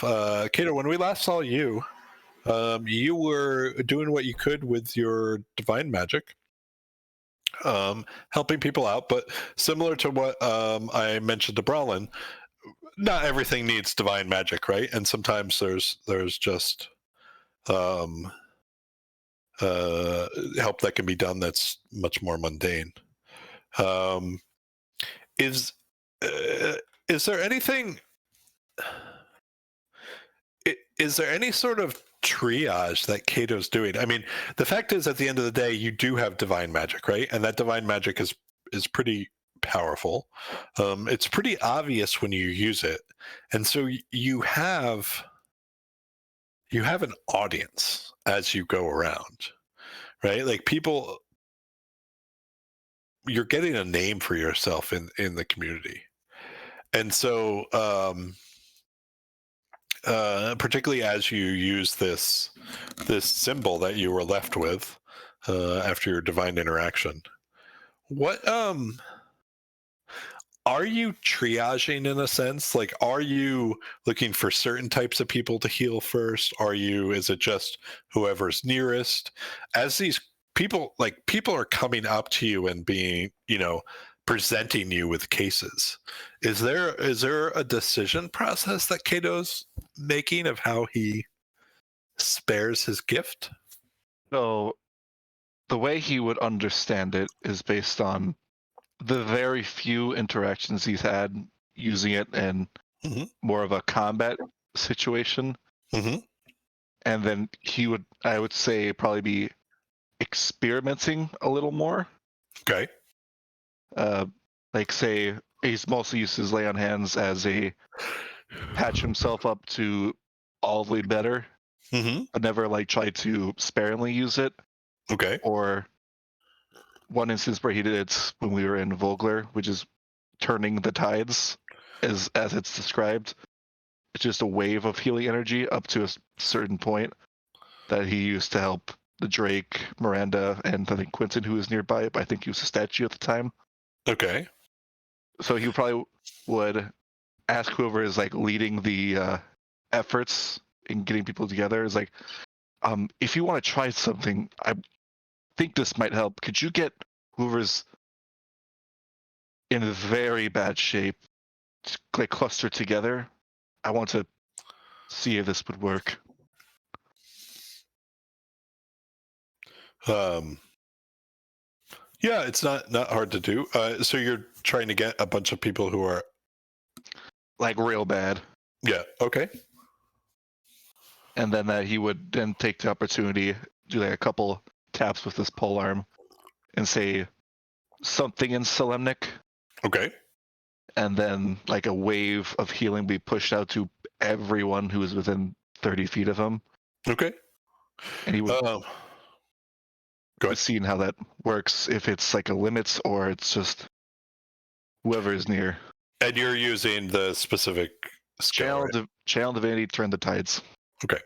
I'm just gonna look at that real quick before I describe it. Where did I put you? I can read it. Each creature of your choice within 30 feet regains 1d6 plus 2. Okay. Up to half. Yeah. No, I mean, it is. You see this.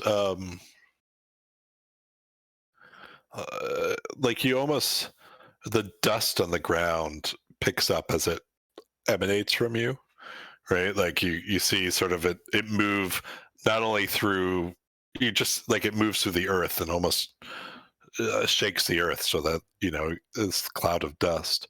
But as the cloud of dust sort of hits the first of the injured, you see them let out a gasp as their wounds visibly start to close, and the gasps are not limited to the people who are being healed. The crowd is just in awe, and you hear whispers immediately about who you are. Is this a priest? And these questions of what this sort of magic, which is very, very novel and quite dramatic, particularly how you're using it, quite dramatic, right? And so, yeah,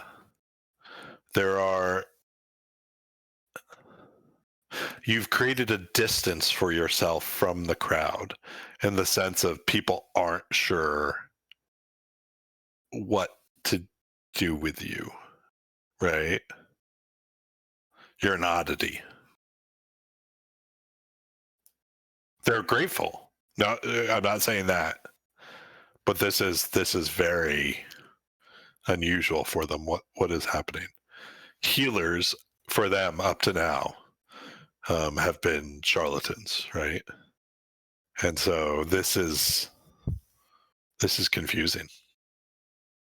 And I think the way he would initially take it, because he's not the most insightful individual, but like he's like at the one track mindset of he wants to get this done, and then he would turn around and notice that there is a crowd behind him, but not really knowing it's for the specific purposes he's doing it.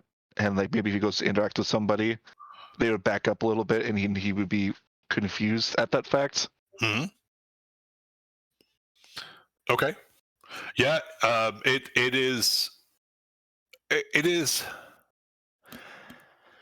I don't want to say, like, there's just the weirdest twinge of hostility happening right now.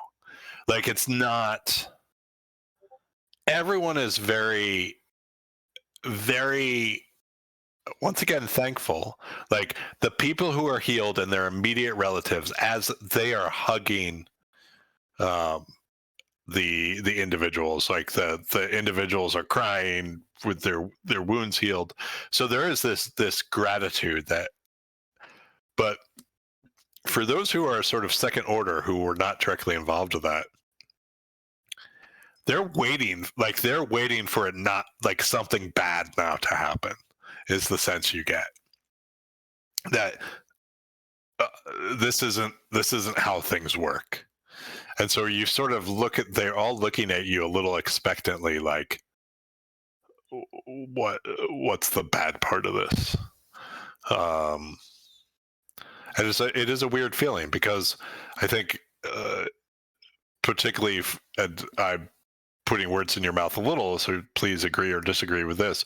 There's this little idea that it seems like less of a heroic act if you're doing this, and then people are acting this way. I would agree in that respect, and I feel if he's getting like the weird looks by everyone, I think he would start feeling like, I wouldn't say shy about it, but like, I can't think of a proper term for it, but like, you feel like, I gotta go, I gotta do something else, and then just like do a double take and then walk away. Okay. And so, what would he leave those who need help completely? Would he sort of still just work and try to keep a lower profile? How would you act after that? He still has the duty to protect and serve. Okay. It is the vows he has taken. But I feel like he's definitely going to be a lot more, I wouldn't say ashamed, or like more awkward about it, because everyone's just like, there's this guy again. Okay. And I didn't really give a context of time of day, just so everyone knows. I think I think this is late afternoon, evening at this point, based on last week. The meeting happened around noon, and then, the meeting you had with the city council. So this is all still the same day.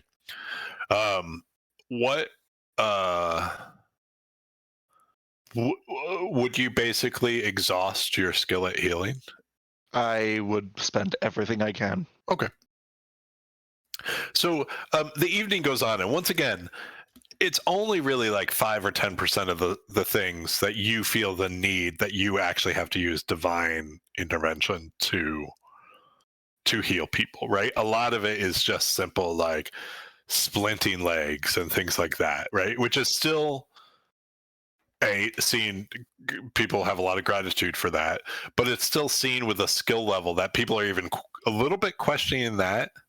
But once again, the people who are being healed and their families, you don't sense that hostility in any way from them. It's just the people who don't understand what's going on and aren't directly affected by it, who so as you go into like smaller tents and you help people, right, it's that you don't have that feeling at all. It's gratitude. It's people trying to give you money. It's people or trying to give you gifts or whatever, like it's a little bit more comfortable in the smaller setting. As the night goes on, right, you exhaust your ability, and you're doing what you can with mundane means, right? Like medicine checks, people bring medicine kits, anything you can do to keep at it. And you are, I would say there's a couple times where you check yourself, where you're like, am I too tired to keep going? And you are impressed by your spirit is still strong to keep doing this, and your devotion to doing this sort of does not waver. And so I would say it's near nightfall at this point. The sun has definitely set past the mountains, although it's still, the sky still has some illumination to it. Where you hear a woman wail, like just suddenly, and you hear a clamor around you, and it's a little bit away from you, and you see a small child run up to you, and grab the sleeve of your clothing and say, please sir, please come. Okay, what's the issue? And like My he's probably, brother. like, And so the child leads you into a tented area through some flaps, and you as you are getting closer, you hear the wails of this woman, and you hear her sort of pleading for help, and she's pleading to gods, right? Like anyone she can plead to, and the child leads you in, and you see this woman sort of uh, leaning over this lifeless body of a small child, maybe 3 or 4. And she looks up and she says, please, you have to help him."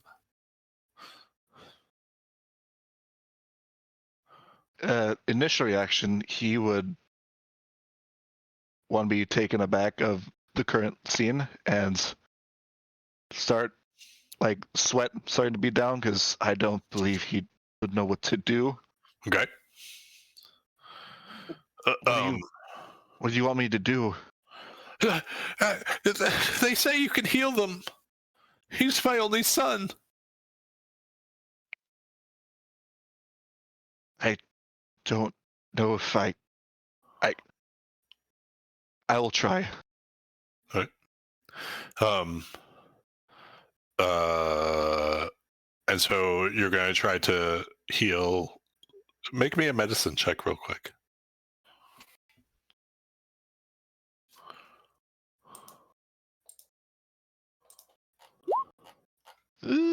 Better.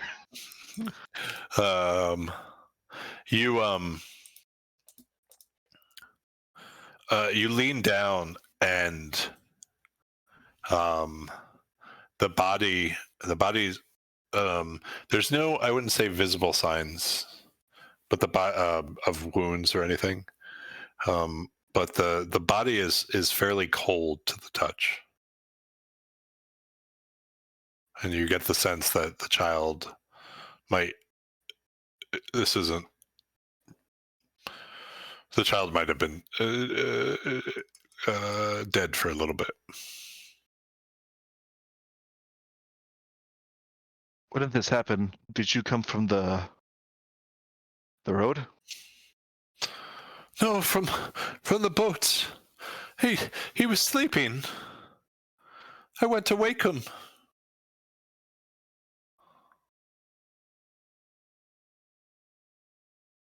I feel like he'd be too afraid to say anything. Okay. And like probably like very fidgeting with like little talisman he has in his hand right now. Like Okay. knowing he does not have the confidence to know if he can do anything. Okay. But he's gonna try Okay. something. Try to basically plead to his god? Well, he'll first like try his lay on hands and realize he's tapped in that. He'll try casting spells. He's tapped. He'll try channeling divinity. He's tapped. Like he's got nothing. Okay. Make me a religion check.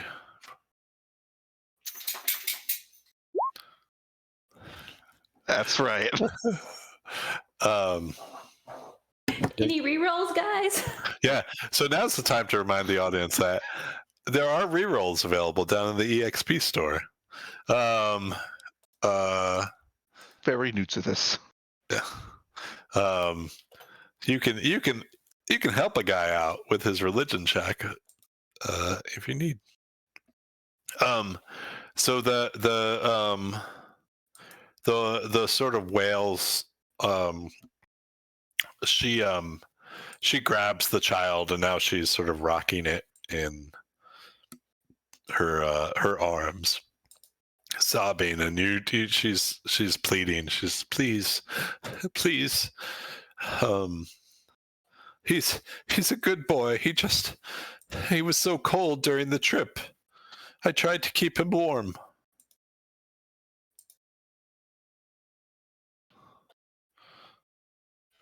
Like now he has done like at this point, like now he's like grasping that talisman real tight, maybe enough Okay. to like it might like prick his hand, like he's like that nervous. Okay. Uh, I'm trying to see. I see Winston in the chat checking XP. And So good. I guess he will say in this moment, just like whispering to his hand with the talisman in it in his native tongue, if you find it anywhere in your guidance to bring this back, you're doing me a great service. Okay. So you hear in your ear a low familiar voice, and it's the voice you heard in that cave. And the voice says, Kato, do you agree to fight on the battlefield for eternity, to fight those who would wrong these people and to wrong the world? I would if it brings an end to this senseless slaughter. Yes. And you're filled with this warmth. And it's a little weird because it sort of it comes from behind you and it actually blows sort of the breath out of you. Like it's like someone just hit you on the chest, but instead of a physical blow, it's this warmth. And as your breath flows out, you see the child convulses once, and the mother sort of jumps and is actually sort of taken aback by it. She's not holding the child that high off the ground, but she drops the child and she looks up at you as another convulsion goes through the child. And you see his legs start to shake a little bit. You see the ground around him not necessarily interact with him, but that it almost lightens in color a little bit. And you see a breath. No, sorry. You see, what would you probably see? You see the fingers of the child start to twitch. And you see the lips of the child start to sort of quiver as the mother immediately sees the child acting and scoops him back up and clutches him to her chest. And she says, thank you. It's a miracle. And you see the little girl run over and hug her brother, the little girl who had led you over. And the murmurs are just picking up around you. In this moment, I think he would slowly start crying, just a little bit, Okay. just soft tears. And, like his hand would start shaking, like very subtly, and then he would,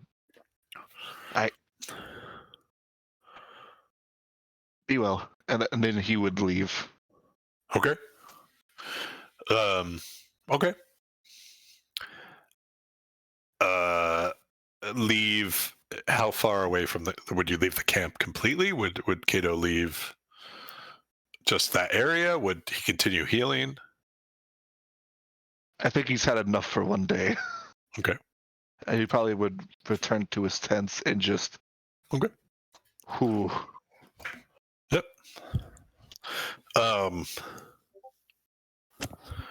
Where are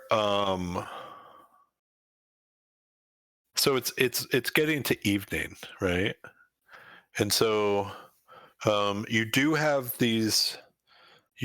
a place to stay in the castle, although you haven't quite been given your orientation yet. That'll happen tomorrow. You have the camp, or of course there's just places to stay in the city. Where are the group of you where are you ending your nights? That's for everyone.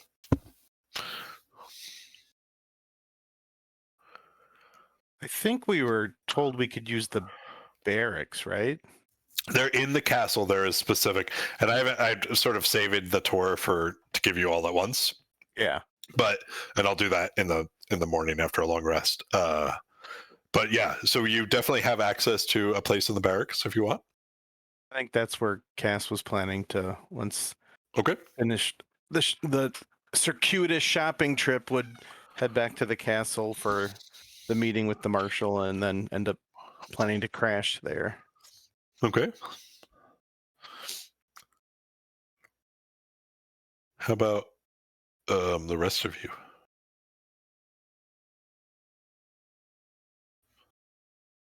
You sort of have a bit, like I said, 3 options. You can stay with the villagers of Vogler.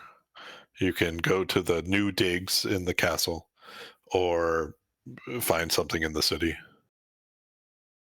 I mean, Quinton would probably defer at this point to whatever Miranda was going to do, but his preference would probably be to go back to the village, be with the villagers until formally reporting for duty and everything like that. Okay.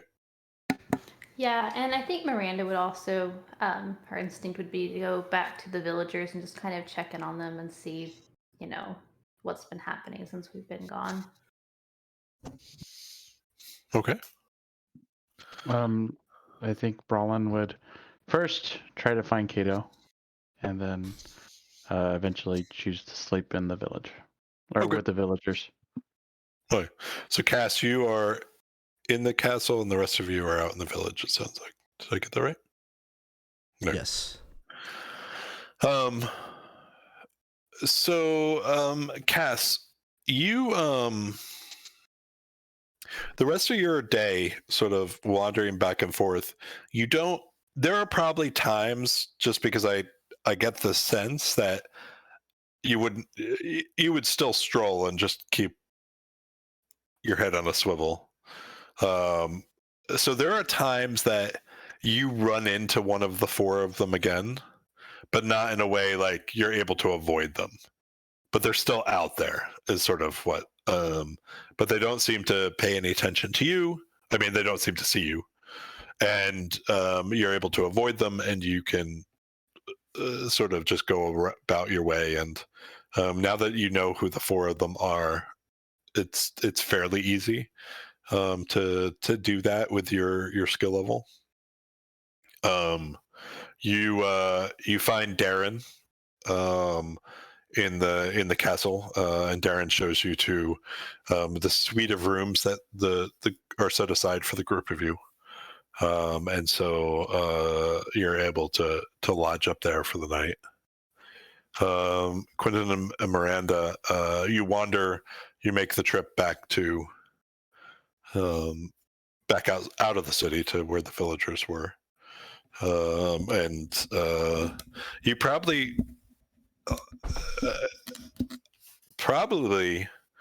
as you get closer and as you're trying to find everyone, you do start to hear rumors of sort of what I described with Kato's healing, and the rumors have spread a fair bit in terms of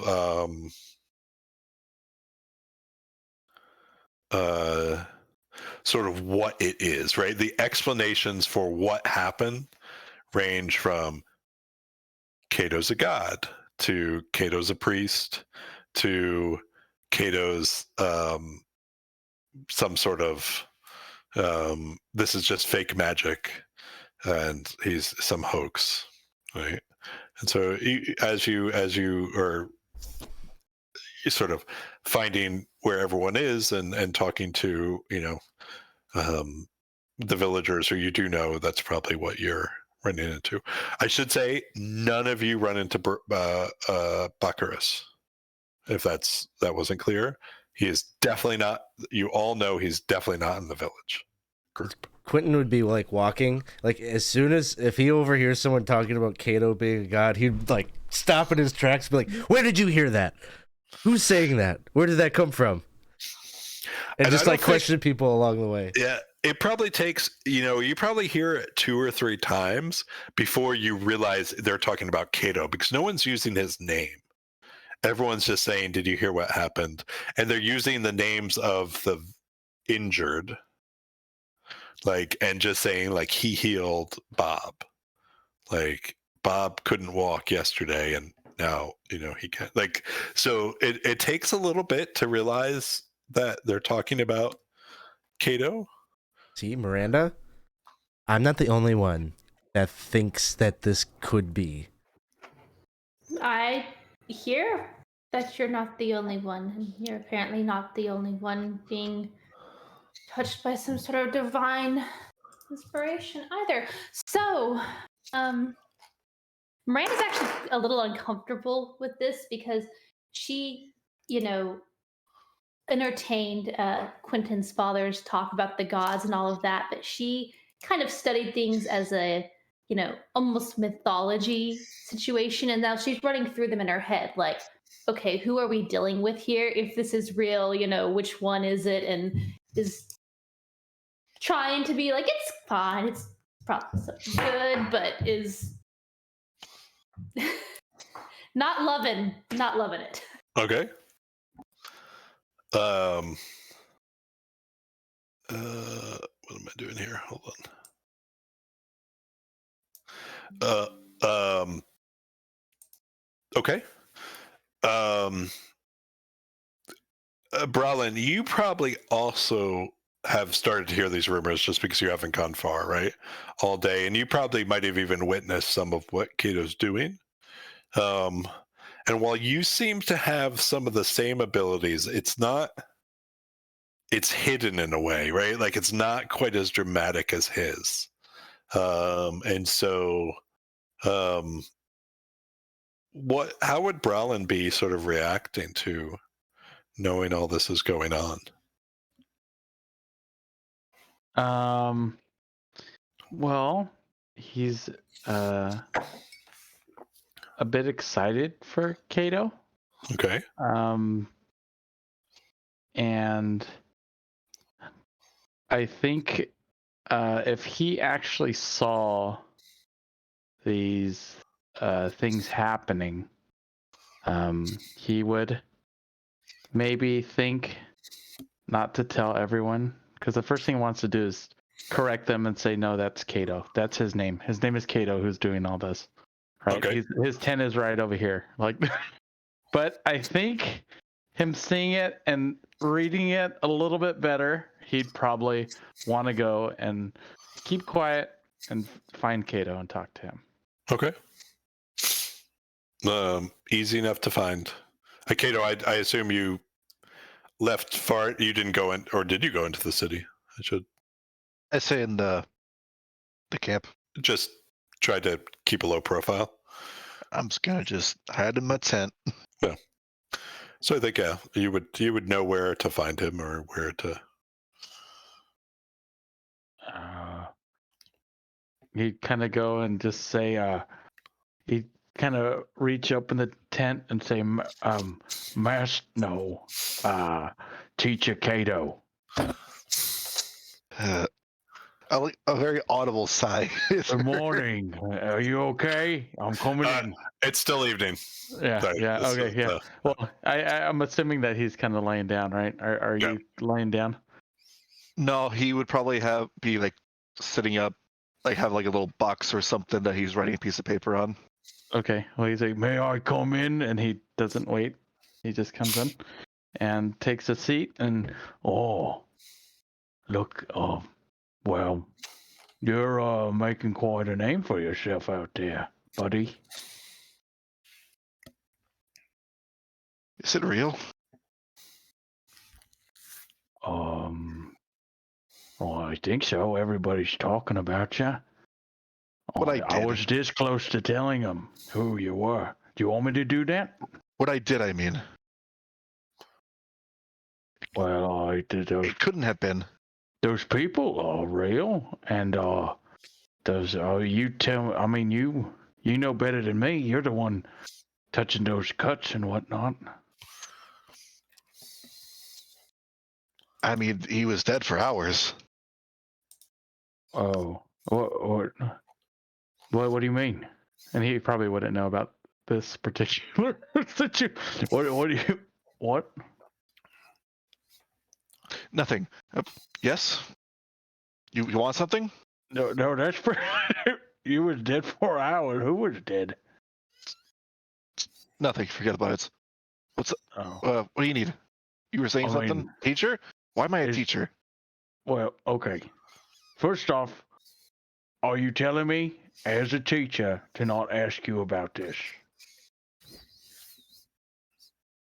As my teacher, is this part of my training that I am not supposed to continue asking you about who this person is that was Call me dead? Kato.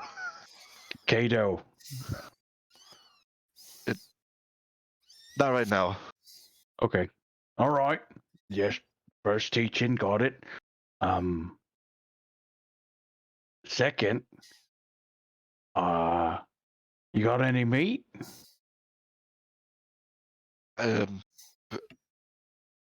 I might have some left for my rations. I probably not have much left. I've All been right. given. Go ahead. And Like, he's gonna I scoot. pull And out, he's gonna scoot over next to you.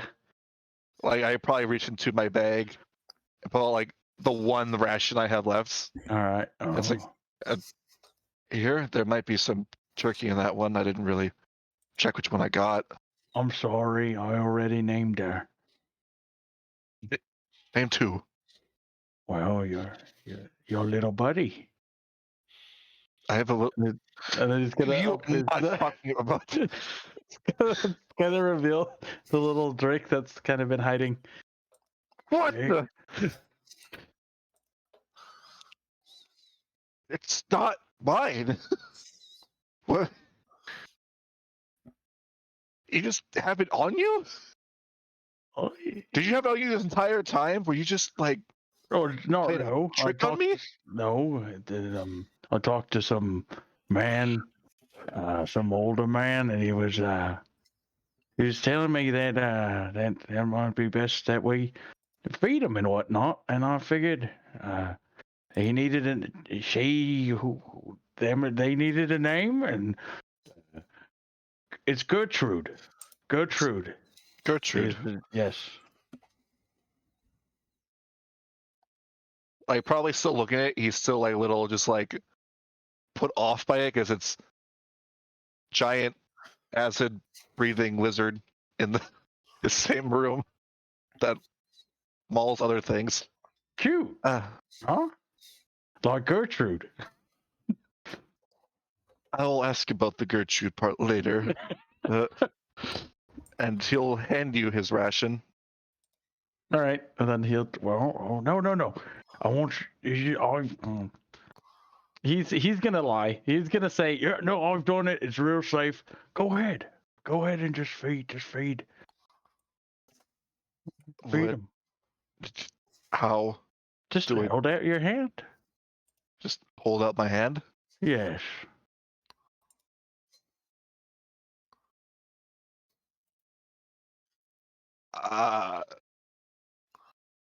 Show me.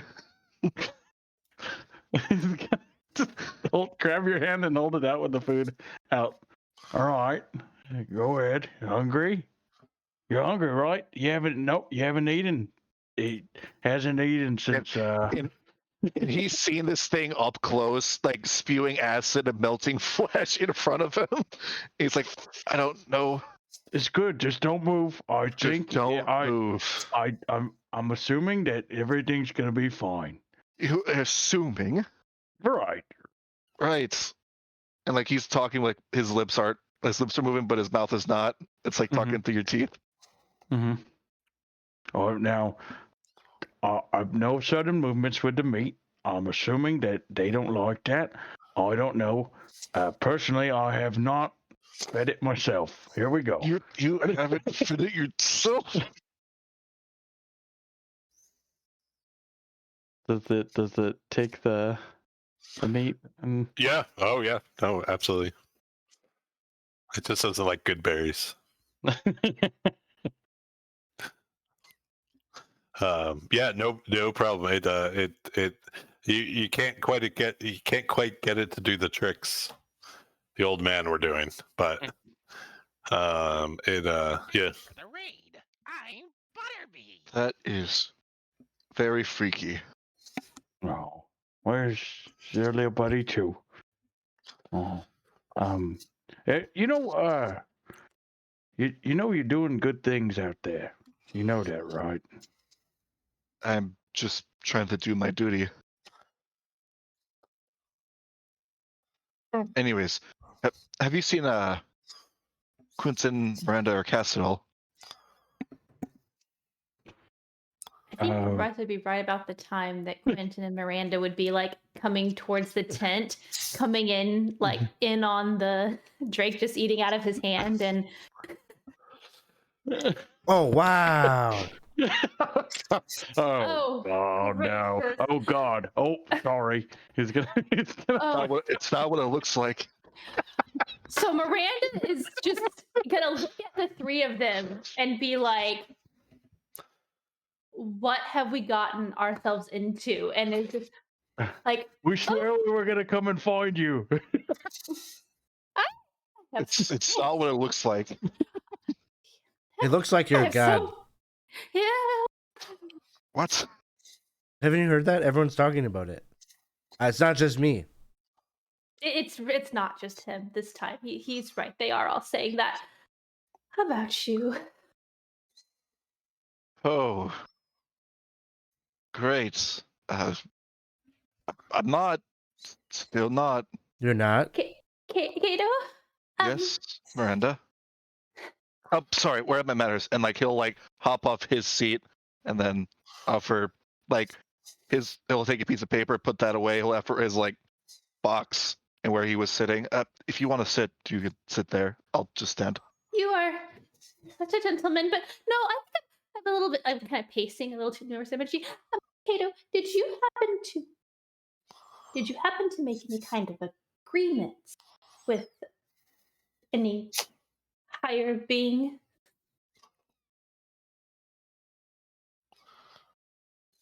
Let we have this conversation a different time.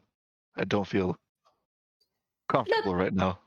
That's fine. And I'm looking at all of Have you. I'm looking at the Drake. I'm looking at Quinton and his thing, and I'm just thinking, oh dear God, I have somehow become the surrogate mother to a bunch of little godlings who knows? Like that's good, Kato. That's really Have you good. seen Cass at all? No, not at all. I have no idea where they went. No, she said she was going to go shopping, I believe. Oh no, we had a rather disagreeable conversation, but it ended well. All well that ends well. But I don't recommend going to the apothecary. Hey, Kato, can I sit there? Yes, that's why I'm standing, Quinton. Go ahead. Thanks. Maybe we should make the news official. Just Kato. What? News? That's right. He has agreed to take me as a squire. He can't do that. He's not a knight. I'm not a knight, Brallin. What are you talking about? It's fine. I'm still not a knight. Yeah, pretty good. Quite lovely. Well, we got news. We didn't annoy the lady that we had to talk to too bad, so we're gonna become wizards. The high sorcery. Towers you of high are? sorcery. Yeah. Congrats, that's great news. What does that mean? We have to do some testing, but we'll, if successful, be given access to more powerful magic. You should have met this person. I think the hard part's over. Oh, Bless. What were they like? Well, Were they like a amazing magician doing all sorts of tricks? no, she was a very stern woman who made you feel very stupid. That was kind of her. And for thing. being an in a store kind of situation, very poor customer service skills. I thought. Oh, yes, very poor. I would never run my shop like that. I was Did you buy something? no. Oh no. Well, Oh. maybe that would have improved the customer Well, experience. she wouldn't have even let us give the option to buy something. She was just rude the whole time. We came in and she scowled. Well, what's the first thing you said when you walked in? You have a lovely shop. Quite And then I looked toward- complimentary. And then I looked towards Quinton.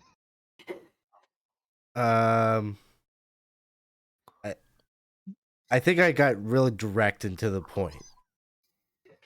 I had a lot of questions about the scroll and if anyone had ever opened it and brought her an open scroll before, because I was wondering like what would have happened. That's right. You did have scrolls. What did your scroll say? Oh, I don't know what mine said. Yeah, it doesn't matter. Said nice things about. Okay, it didn't say nice things about me. It said that I was a little follower and that I was ill fit to be a wizard. Rude. I'm sure mine said something mean about me too. They probably just do that to, make us more uncomfortable in the situation. So no one's seen Cass? Are we worried that something happened to them? I mean, Do you think that they finally left? Wasn't Brallin? Isn't that what you said? You were thinking about leaving? I don't know. I mean, they wouldn't. There's one thing to, not fight. There's another thing to put all these people in danger, right? Like all of us had to take that oath. I'm sure they wouldn't just skedaddle, would they? No. I think all this time, I don't know that I've ever actually had a conversation with that. So I really can't say what to do in this environment. I thought I Funny knew thing- them. Miranda, funny did. thing you mentioned that. I don't believe I talked to Cass either. I think the only conversation I had with them was, "Are you getting on the gnome thing or not?" And then they told me no. I thought they were your friend, Brallin. I gotta say I got a bit upset at them, but I mean, yeah, I still think that they were my friend. I just don't think I know them as well maybe as I thought. Okay? Well, I mean, look, we know that the entire plan was that they were going to be wandering the city and doing things in town. So I'm sure that they just got a place in there somewhere. And if, tomorrow comes and we go to the keep and they're not there, then Then we know that they were killed. well, I don't think we can assume that. I mean, that's right. Chose another path, maybe. Death. What worry would we do if one of us just left? I think we're finding out right now we wouldn't do anything, apparently. Well, what are we to do? It's 10:44 at night. I mean, what are we just supposed to start wandering the city, yelling out "Cass, Cass"? Well, maybe they went to the barracks. That's a good guess. Yes, that seems reasonable. Should we Do go you and want to go to find? the barracks to Well, see? I don't really, but I will. I'm fine going back to the city if we need to. I mean, I mean, there I has guess we to can also- just go to the barracks and see. I think we Well, have to, otherwise we're no Yeah. better than if we left them, right? Like we got to Right. look out for each other. All right. Yes. I let's- guess, let's- me lord, would you like me to grab anything for you? I am not even a lord. Yeah, he's a god. No. I think I really do. I don't know. I mean, no, we don't talk about that. Don't add. Don't. The Really? Lord doesn't want to be bothered. We right got to now. talk about it. Okay, but but really, This is- really, all of you, listen to me, all of you, like wrangling my. Yes. Listen to me. Clap twice if you can hear me. Clap twice. Okay.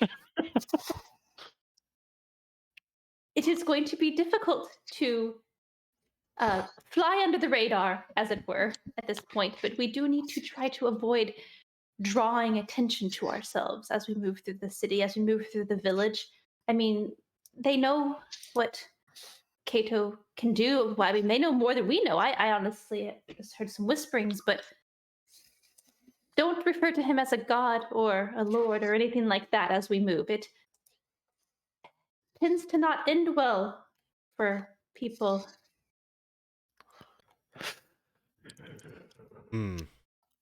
I understand. Just Kato. I think that's also what Kato would like too, right? He says nothing. Okay, well, So tired. let's go to the barracks then and try not to make a commotion as we move through town. Yeah, maybe Cass is just with Barrett and they're having a lovely time together. All right, so all four of you are headed back into the city now, right? Yeah. Yes. Okay. So Cass, before they arrive, you're in sort of the suite of, I think I'll look it up, but I think it's three rooms. Darren's not with you, so this is for the five of you. These rooms. There's a little kitchen area. There's a little it's pretty nice for the group of you. As you're sort of getting the lay of the land and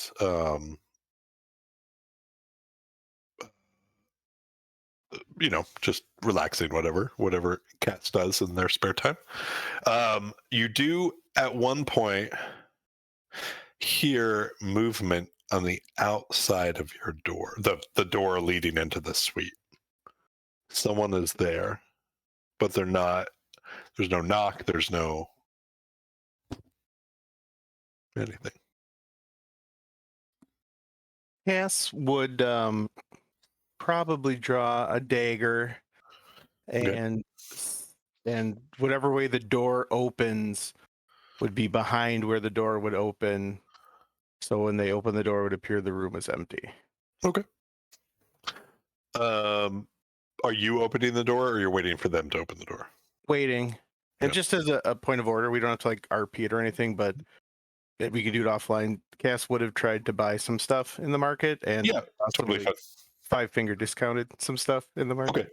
Okay. So something I will get to when we do the tour. Like I said, okay. probably won't. But you have access to a lot of free stuff now, just so you know.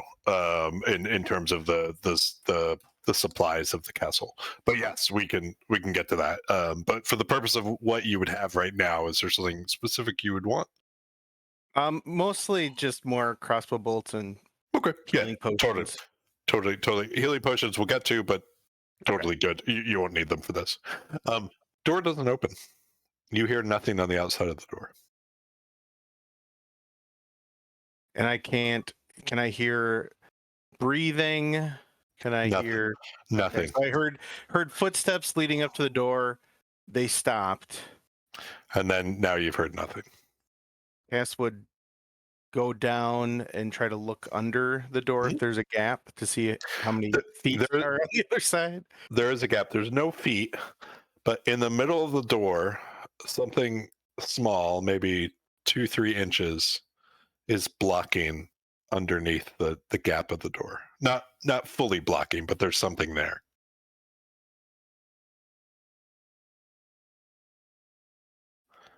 Okay. And can't really get a sense of what the material of the thing might be, what it's made out of. It looks like cloth or paper or something like that. It's thin, Like a note. possibly. I think. It's not. You could try to use your dagger to pull it in. Yeah, I if was you just wanted. gonna say probably take the dagger point and try to pull it under the door. Yeah, it is. It's a piece of cloth. Really, like it looks like it was torn off a piece of clothing or something. It's pretty, pretty improvised. That's the word I was looking for. But you recognize it very obviously as you believe it is a message passed to you using typical thieves appropriate materials. And while there's nothing on it right now, you could probably do what you know what to do to extract a message from it, if you so choose. Being alone, I would certainly try to Okay. do that before Yeah. anyone else So yeah, arrives. you grab a lemon, some heat, sort of, you mix up your concoction, you apply it to the cloth, and on the cloth, you see a note that says, "Interesting set of skills. We'd be very interested in working together. Come find me if you're looking for work." And then gives signed off with Moilara, Meulara.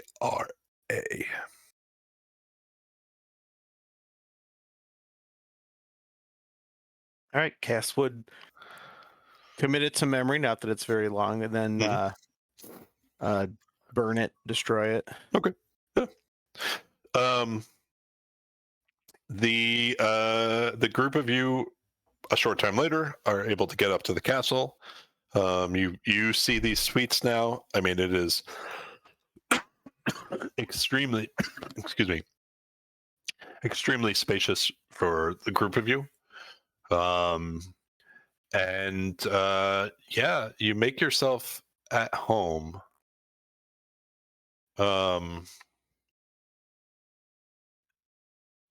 I think that's probably, it's a little not exciting, but it's a good place to pick up. Is sort of, you'll do a long rest, and we will pick up for next time. There's one thing I was thinking about introducing tonight, but I think I basically, oh, I will. Sorry, there's one thing I was going to introduce. I'll postpone, but the one thing that I will say is, is there anything else you guys particularly want to do before your long rest? The only You're all- thing I would be interested in is just checking in on Darrett Okay. if he's around. Yep. I'll save that for the morning. Just because it'll become a bigger question. So what we'll say is that not immediately round. But people say, he's uh-oh. She just jumped off the bed. Oh no! All right. Time's up, Oh though. no! Get going. I did want to say, you guys were in the middle of RPing when it happened, I believe, but I saw we got a raid from High Shelf Collective. Thank you very much for your support. We very much appreciate it. You stopping by. But in terms of for Darrett, so you ask around and you hear that he's on some job, but people aren't specific, and then people will tell you they'll have him stop by when he can. Not super mysterious. People just don't know exactly. They just know he's busy working with the militia, the head of the marshal. Yeah. So for Brallin, the only thing, we'll leave it like this. So you let me do this real quick. I should have done this faster. Add handout.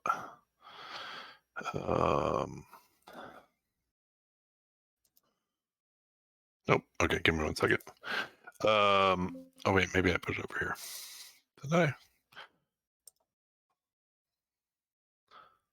Yep. I put it in our chat real quick. Brallin, that night, as you are getting ready to sleep, Gertrude is sort of nowhere to be found for a good hour or so. But as you're sort of getting into bed and sort of getting ready to fall asleep, Gertrude, there's a tapping on the window out next to your bed, and you see Gertrude. You let her in, and she sort of jumps down from the ledge onto your chest, and then sort of goes to nuzzle on the bed next to you. And as she's doing that, she drops this silvery medallion next to you, sort of onto your abdomen, and it looks like that. Which I will, for the audience, I will get this in a second. Yeah. Browser, save image as. And it just gleams with a type of metal you've not seen before. It's something, maybe not that it's completely unique. It just seems like almost like it's unable to be stained. It just has this this quality to it that doesn't even fog up when you blow on it.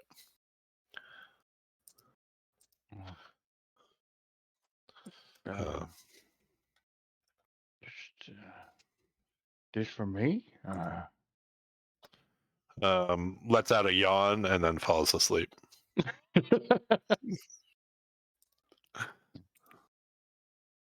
He's gonna kind of stare at it for a bit. Okay. And I mean, he might eventually. I'm sure he'd try it on and maybe fall asleep with it. Yeah, it's very warm to the touch. Like not weirdly cold like metal would be. So yeah. And so we'll leave it there. I have one last thing for Kato, but we'll open with that. And then we'll open also with Darren next time, and your first day on your new job. So unless there's anything else, we'll close out here. I want to thank everyone for joining us tonight. It's always great having a big audience, and we're happy that you chose to spend your evening or whatever time of day it is with us. We're 20 sides to every story. If you haven't had the chance to join our Discord, please do so. You can get a sense of what's going on this week. And I believe, let me look at the schedule here real quick. But tomorrow night we have Dark Tower, 7:30 Central Time going on. And then we also have some activities here at the our community campaign on Friday.